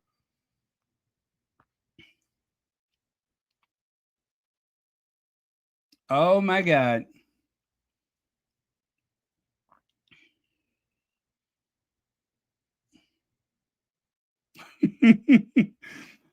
We have to hear that again, right? One more time. One more time. Let's talk presentation. Annabelle, when you're on camera scrunching your mug, sneering about freezing flowers in ice, maybe worry less about Meghan and more about booking an appointment with an orthodontist. Because when your own teeth are playing hopscotch across your gums, you don't really get to be the authority on aesthetics. You brand yourself as a journalist, someone with credentials. But instead of holding power to account, you're holding a mirror to Meghan's flower arrangements. That's not journalism. That's filler content. Emphasis on filler, which, by the way, your dentist is still begging you to consider. Here's your reality check. Meghan has Netflix deals, global influence, the ability to shift trends with a single appearance, a loving husband, and a beautiful family. You've got 14 TikToks about flowers and ice and a smile that looks like it's trying to social distance from itself. You didn't dissect Meghan, Annabelle. You dissected your own irrelevance. You proved that Meghan lives rent-free in your head while you foot the bill for production and probably dental insurance too. So next time you feel the urge to critique someone else's image, remember, when your mouth looks like a game of pickup sticks, maybe sit the aesthetics debate out. Well, Annabelle, what you gonna do, girl? Because the professor has just read you the riot act. So what are you gonna do? If I was Anna Bell, I'd leave Megan alone. I'd leave Megan alone. I keep saying these people need to leave Megan alone, but they don't listen. I don't know where Notorious came from, just out of the blue. Notorious JTB, he come out socking it to him. I was like, that. I mean, you have to say he's quite a wordsmith, right?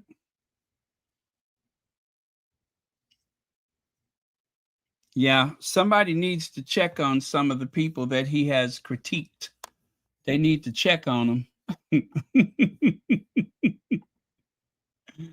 Anyway, you guys, can you believe that a flight on a 747 used to look like this?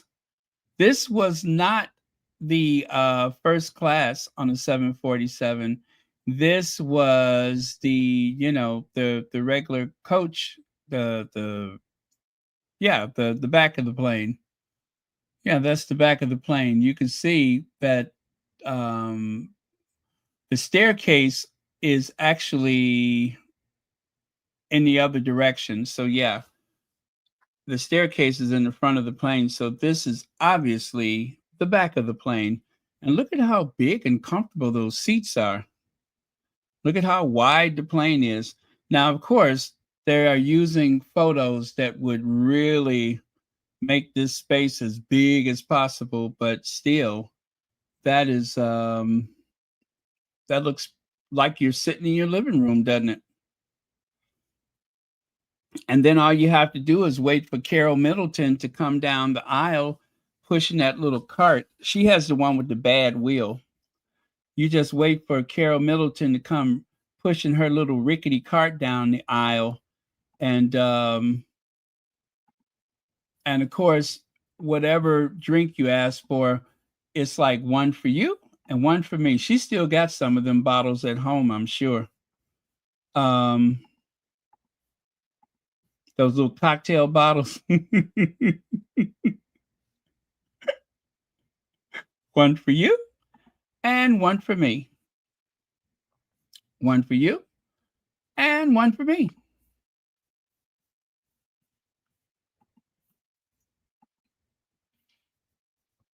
So,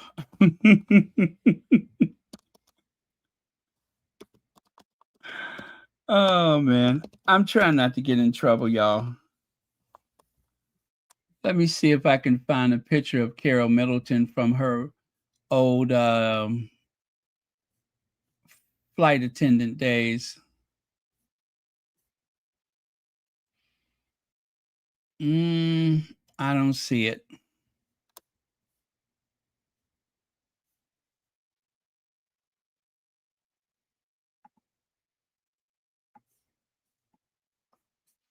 Okay, I don't see her pushing her little cart. I know I got it somewhere.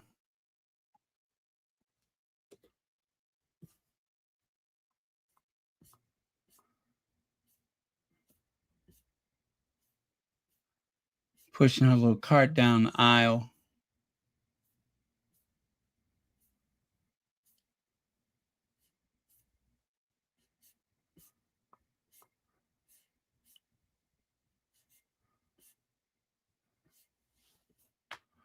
Uh,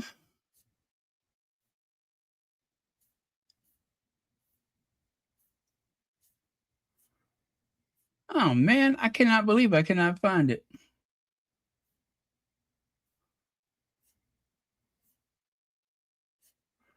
Okay, never mind. Anyway, you guys, I think I'm just about done. So I'm going to say goodnight to you all. And I will see you next time. Oh, there she is. There she is. There's Carol Middleton. See there? Pushing her little cart down the aisle. I told you I had it. I didn't realize her head was that big back in the 70s, but you see there? Nice lady. Look like they running out of drinks kind of fast, but nice lady.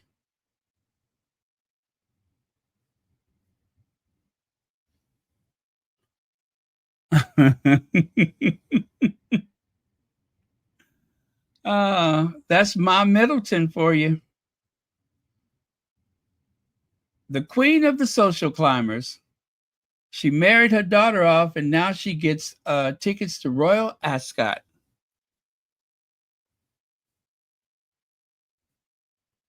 Yep. She married her daughter off, and now she gets tickets to Royal Ascot. She goes to all the important funerals.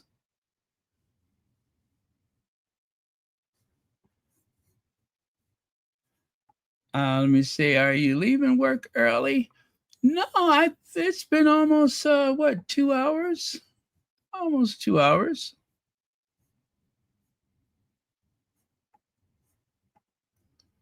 By the way, you guys, we talked about the St. George flag, and apparently there has been a campaign to paint or install flags in as many places as possible. You see that?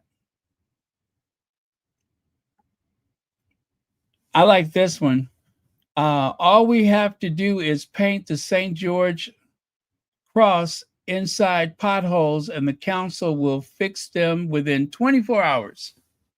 So, since the councils have been taking the flags away, you see what they're saying here is that if we want to get these holes fixed, all we have to do is put the flag in there, and they'll come and remove the flag, and the only logical thing is to fix the potholes. Or how about those?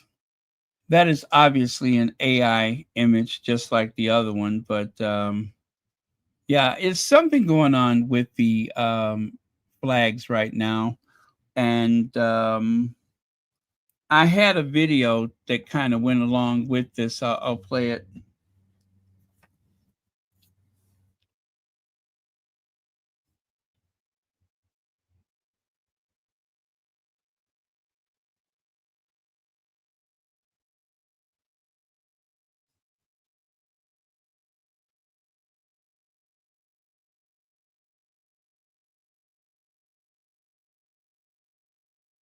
God, look at this, guys. Look, this is where I live at Canary Wharf on the Isle of Dogs. It's called Raising the Colours. So every lamppost, look, hold on, let's zoom in. Can you see it? Every single lamppost has got a St George's Cross or a Union Jack. So this is to defy our government to say, no, we have all had enough. So congratulations to the boys that put it up, and thank you so much. Hold on, I'm going to show you some more now. Oh my God, all I can see is flags everywhere. Hold on, I'll show you some more. Every single lamppost. Oh my God. Oh my God, look at it. I've never seen anything like it. So, government, put that in your pipe and smoke it. People have literally had enough. Everyone, come on, let's unite, get these flags up. And yeah, show the government that we're sick of it. Put them all in your windows, put them absolutely everywhere. I'm just so proud of our boys. Thank you so much. Look at them all. Oh. Now, you know what? There might be like outside agitators that are funding and also that are pushing for things like this on the internet, and they could be anywhere in the world. They might be paid to attempt to destabilize, you know what I mean?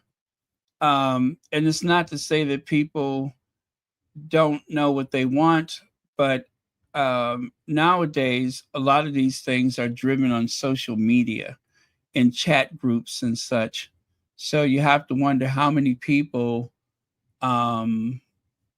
feel as strongly about one issue or another. And like I said yesterday, I have nothing to do with the flag. I'm not for or against it. I just know that there's been something going on where people seem to be up in their feelings. And frankly, I've been trying to understand what the fuss is about. I know for some people, it's like looking at the Confederate flag when you're a person of color and you see too many people waving the St. George flag around, it makes you nervous. Just like if I see someone waving the rebel flag, I start getting nervous. So, well, elections destabilize the election process, you know, kind of like with the Brexit, where you have a lot of outside people getting involved in the politics by going into the social media. It can affect the election outcome. It can literally cause, you know, a lot of problems politically and socially. And the people that you're arguing with may be a bot. The people you're online arguing against may be, you know, someone that lives in a basement somewhere in Eastern Europe or, you know, in Asia or Africa. You don't know where it's coming from. It might be coming from the United States. You just don't know. So, because so many people are dependent upon social media, there's the opportunity to mislead people, especially around election time. Like after the Brexit vote, they said the next day the thing that was Googled more than anything else in Britain was, what is Brexit? All those people voted and don't even know what it is.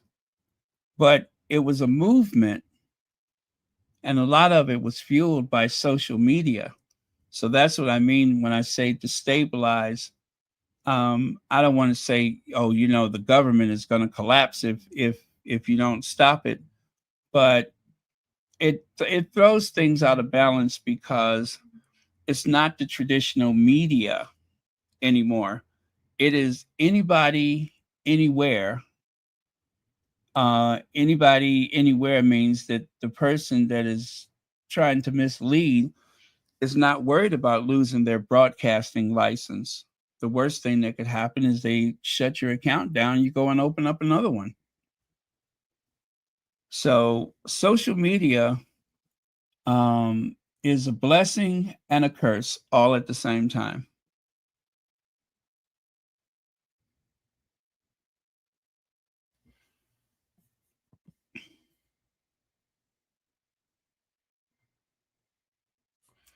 Let me see. We kind of talked about that yesterday, but let me bring up the thing from yesterday.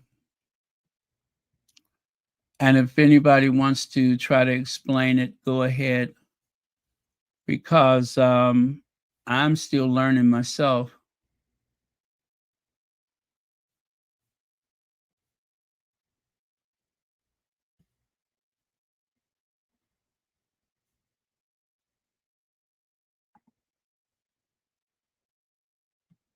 Okay.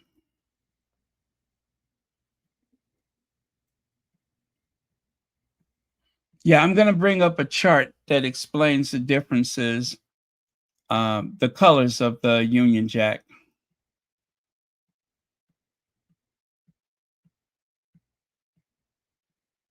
I think.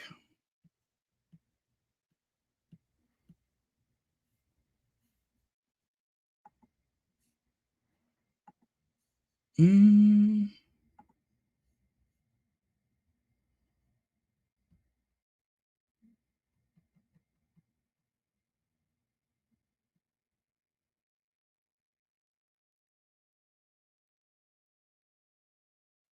Um.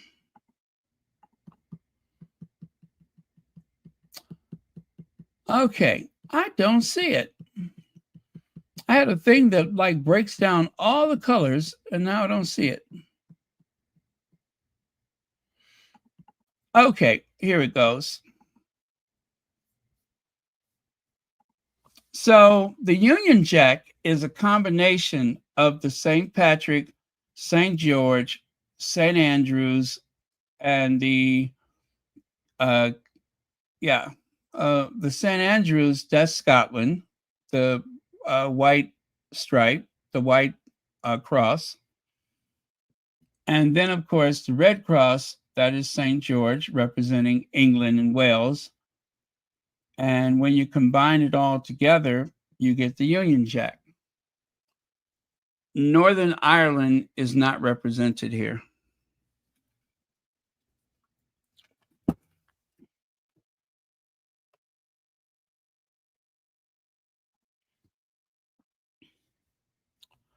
Now, to stop the negativity in the White House, I feel proud to show, I'm sorry, they feel proud to show their cruelty openly. Yeah.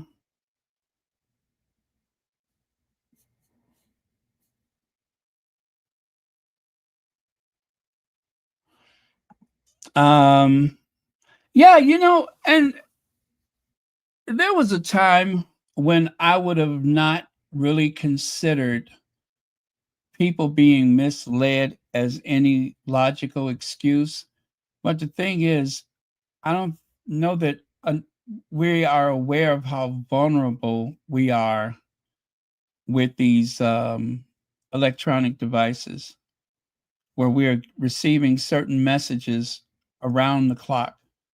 And there's like fake news articles,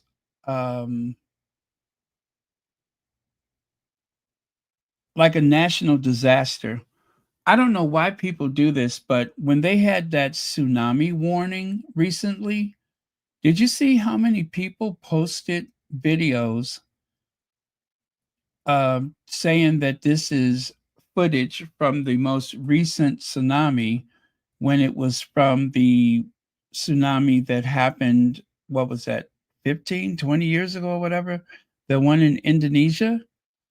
And they just make a video with fake footage, AI footage and such. They want you to believe that you're looking at something real or authentic. And it's not. It's not. It's something totally made up, or is something that happened already years ago. So there's that kind of misinformation. I don't know why people get a kick out of doing that, but they do. They like to get that engagement, I guess. Maybe they make money if everybody clicks on those links. So, but yeah, so that was all. And where this started was I saw the Lionesses after their victory. They went to number 10, and I saw all of the St. George flags. And it looked out of place to me because I've never seen so many of them on display like that. And I'm just like, that looks kind of weird, you know? Not that it was bad, but just, I don't know the history of racism as much as someone who actually lives in the UK. So, there's a lot of stuff I know, just basic things, but how the St. George flag was received or is received, I don't know because I don't live there. I don't experience that from day to day. But it just seems as though that I know enough to know that seeing all those St. George flags hanging all over the windows and such at number 10, I knew that that would upset some certain people. That I understood.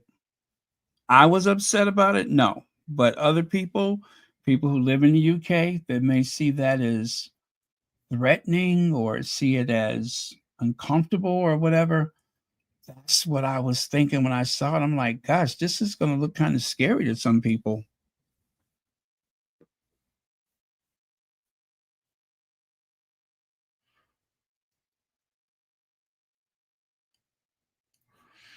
Oh, okay. The best I can explain, I'm going to do my best, is that there is a right wing movement all over Europe, all over all over the world, really. It seems like there's a right wing movement, especially in the English speaking world. There are other people that want to be just like the president of the United States, right? They want the same thing he wants. And so the flag, the St. George flag, is used as a rallying point for a lot of right wingers in the UK. So it's not just limited to being something that represents one of the, what is it, four realms of the United Kingdom, the nation of England. It's gone beyond that. So when people that are right wing and very intolerant of immigrants and such, when they start waving that flag around, that means that it's you're dealing with a certain type of individual, like the EDL, the English Defense League. I know they have been accused of beating people and harassing minorities and such, right? So they identify themselves with the St. George flag. So if I was a person of color living in England and I start seeing those flags everywhere, I just about crap my pants right there where I'm standing because I'm like, uh-oh, I wonder what this is, What did I just stumble upon? So when you look at it like that, then of course it's not just a simple cloth with a red stripe on it. It takes on a whole nother meaning because the symbolism has been hijacked by people who are trying to convince other people to be very brutal and nasty or protest the immigrants, give them a hard time, try to vote for someone who will kick them out the country. So a lot of people get uncomfortable when they see it.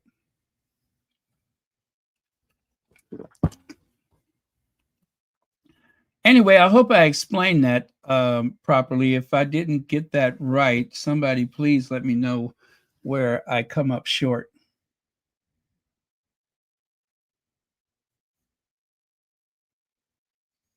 Okay, I'm looking at the comment. Looking at some comments to see if I got that right.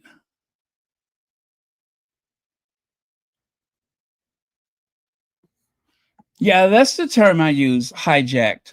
Like so many things, the St. George flag has been hijacked by the EDL, which are similar in the National Front, who are racist. Northern Ireland is part of England, so the same flag, the Union Jack and the St. George flag. Okay.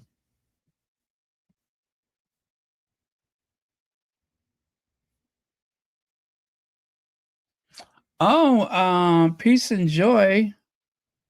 Pray for me. I lost my sister. She had the big C. She was my baby sister. I'm so sorry to hear that.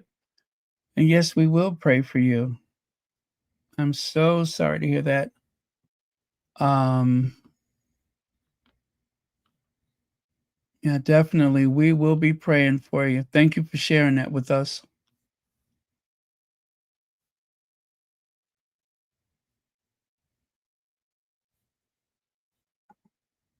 Thank you, TM AC 7600. Hi, Nubian Queen. I did not see you earlier. Oh, you want to try to help that person with the pickup sticks? You want to help the lady with the pickup sticks mouth? That is so kind of you. Invisalign.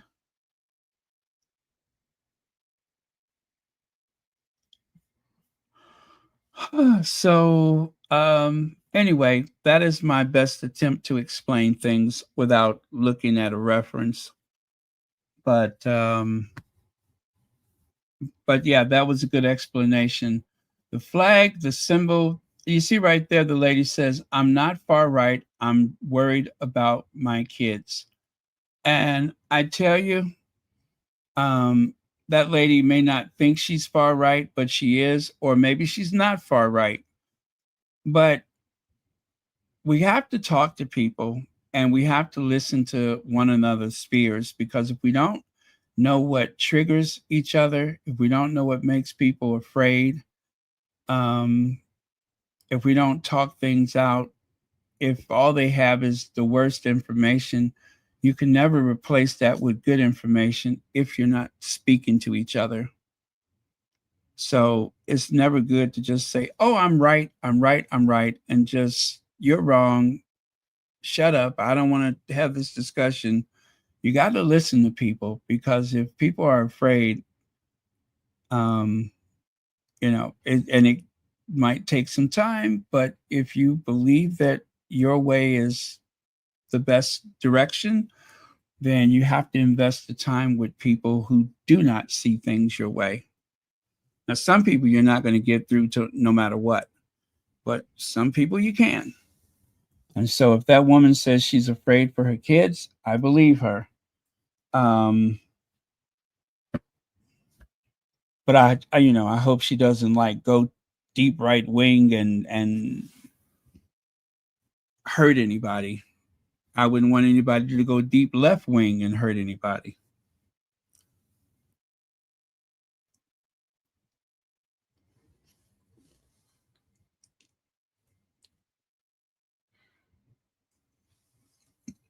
They don't care about our fears.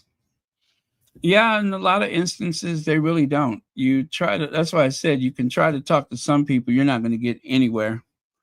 You won't get anywhere. Um, that AI image on the left side, that is like a gross characterization of the EDL. And anyway, this is how the AI imagine they look. Now, they don't seem so threatening. They seem like they just want to have a beer, get a little sleepy, and go home and sleep it off, right? They don't seem so threatening.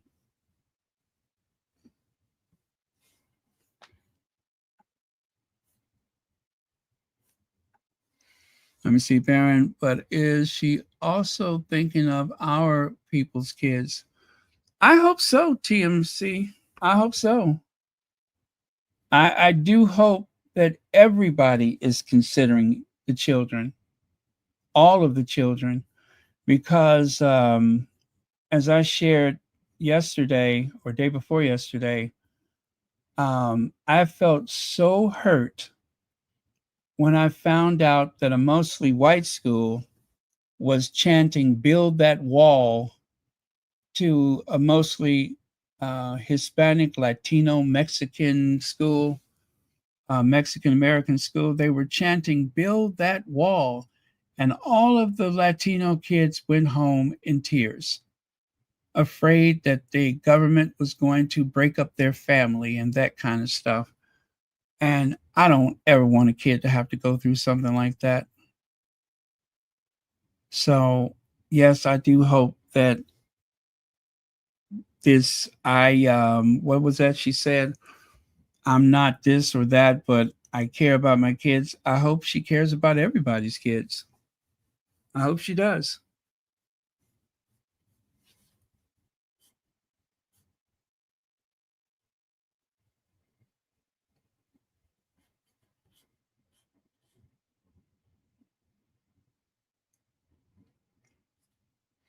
Yep, I hope they're worried about everyone's kids.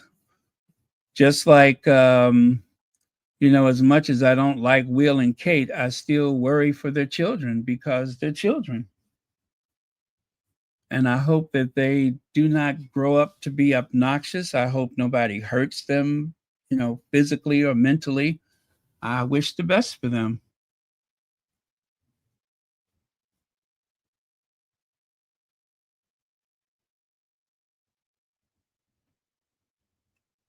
This last picture I got right here, if you are from the US, or even if you're not, and you've heard of the Ford or Chevrolet or the Leland, how about the Dodge,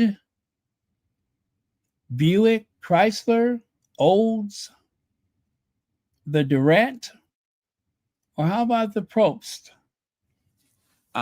These are the guys that were behind some of the biggest car labels ever, like Henry Ford or Louis Chevrolet, Henry Leland, John and Horace Dodge, David Dunbar Buick. I cannot believe somebody's name was Buick. Walter Chrysler, Ransom E. Olds, the Oldsmobile. Ransom E. Olds. Now that is a name, isn't it?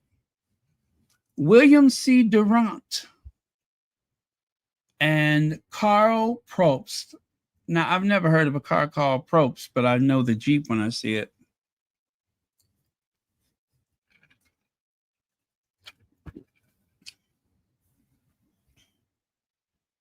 But isn't that interesting? Have you ever heard of that before? I don't think there is a Cadillac. And Lincoln, well, Ford makes the Lincoln.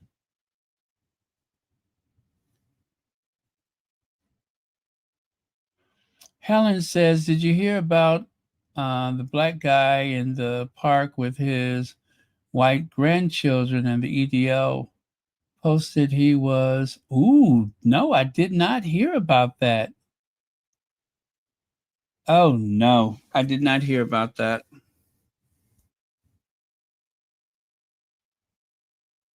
That is awful. That is very awful. And that definitely should not have happened.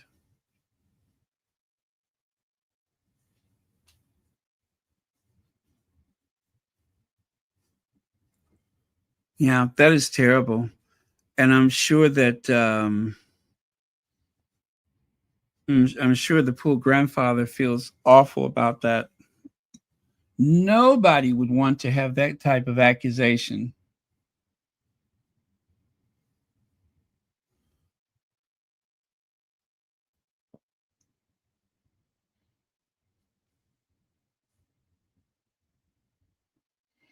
Well, anyway, you guys, I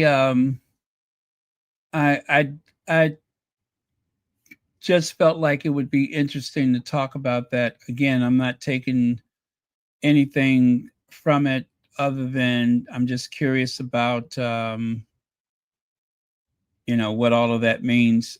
And also, if anybody wanted to talk about it, I wanted to hear what you all had to say. Long as we are respectful to each other, I don't know that there's anything we can't discuss. So, all right, you guys, love you. I will see you all next time.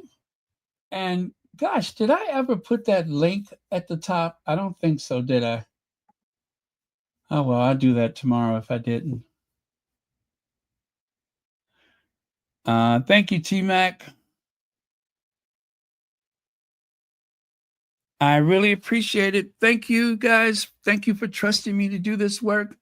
And again, we do have someone asking for some prayers after losing their sister. So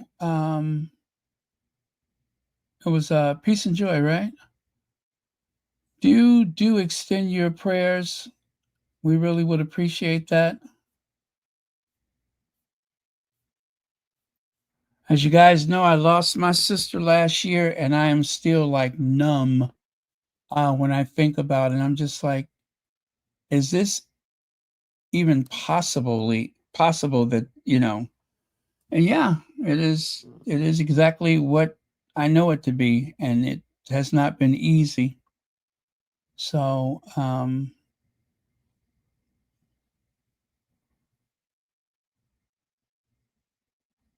yeah, our siblings are very important to us.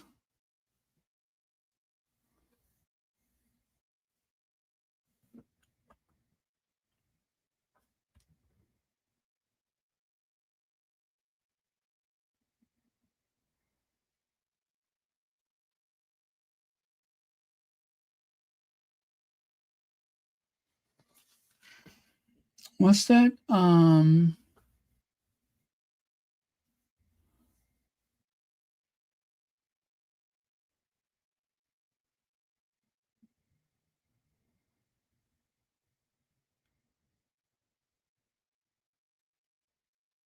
Oh, 70 million? Oh, okay. Tiger Mommy. I didn't know you were here.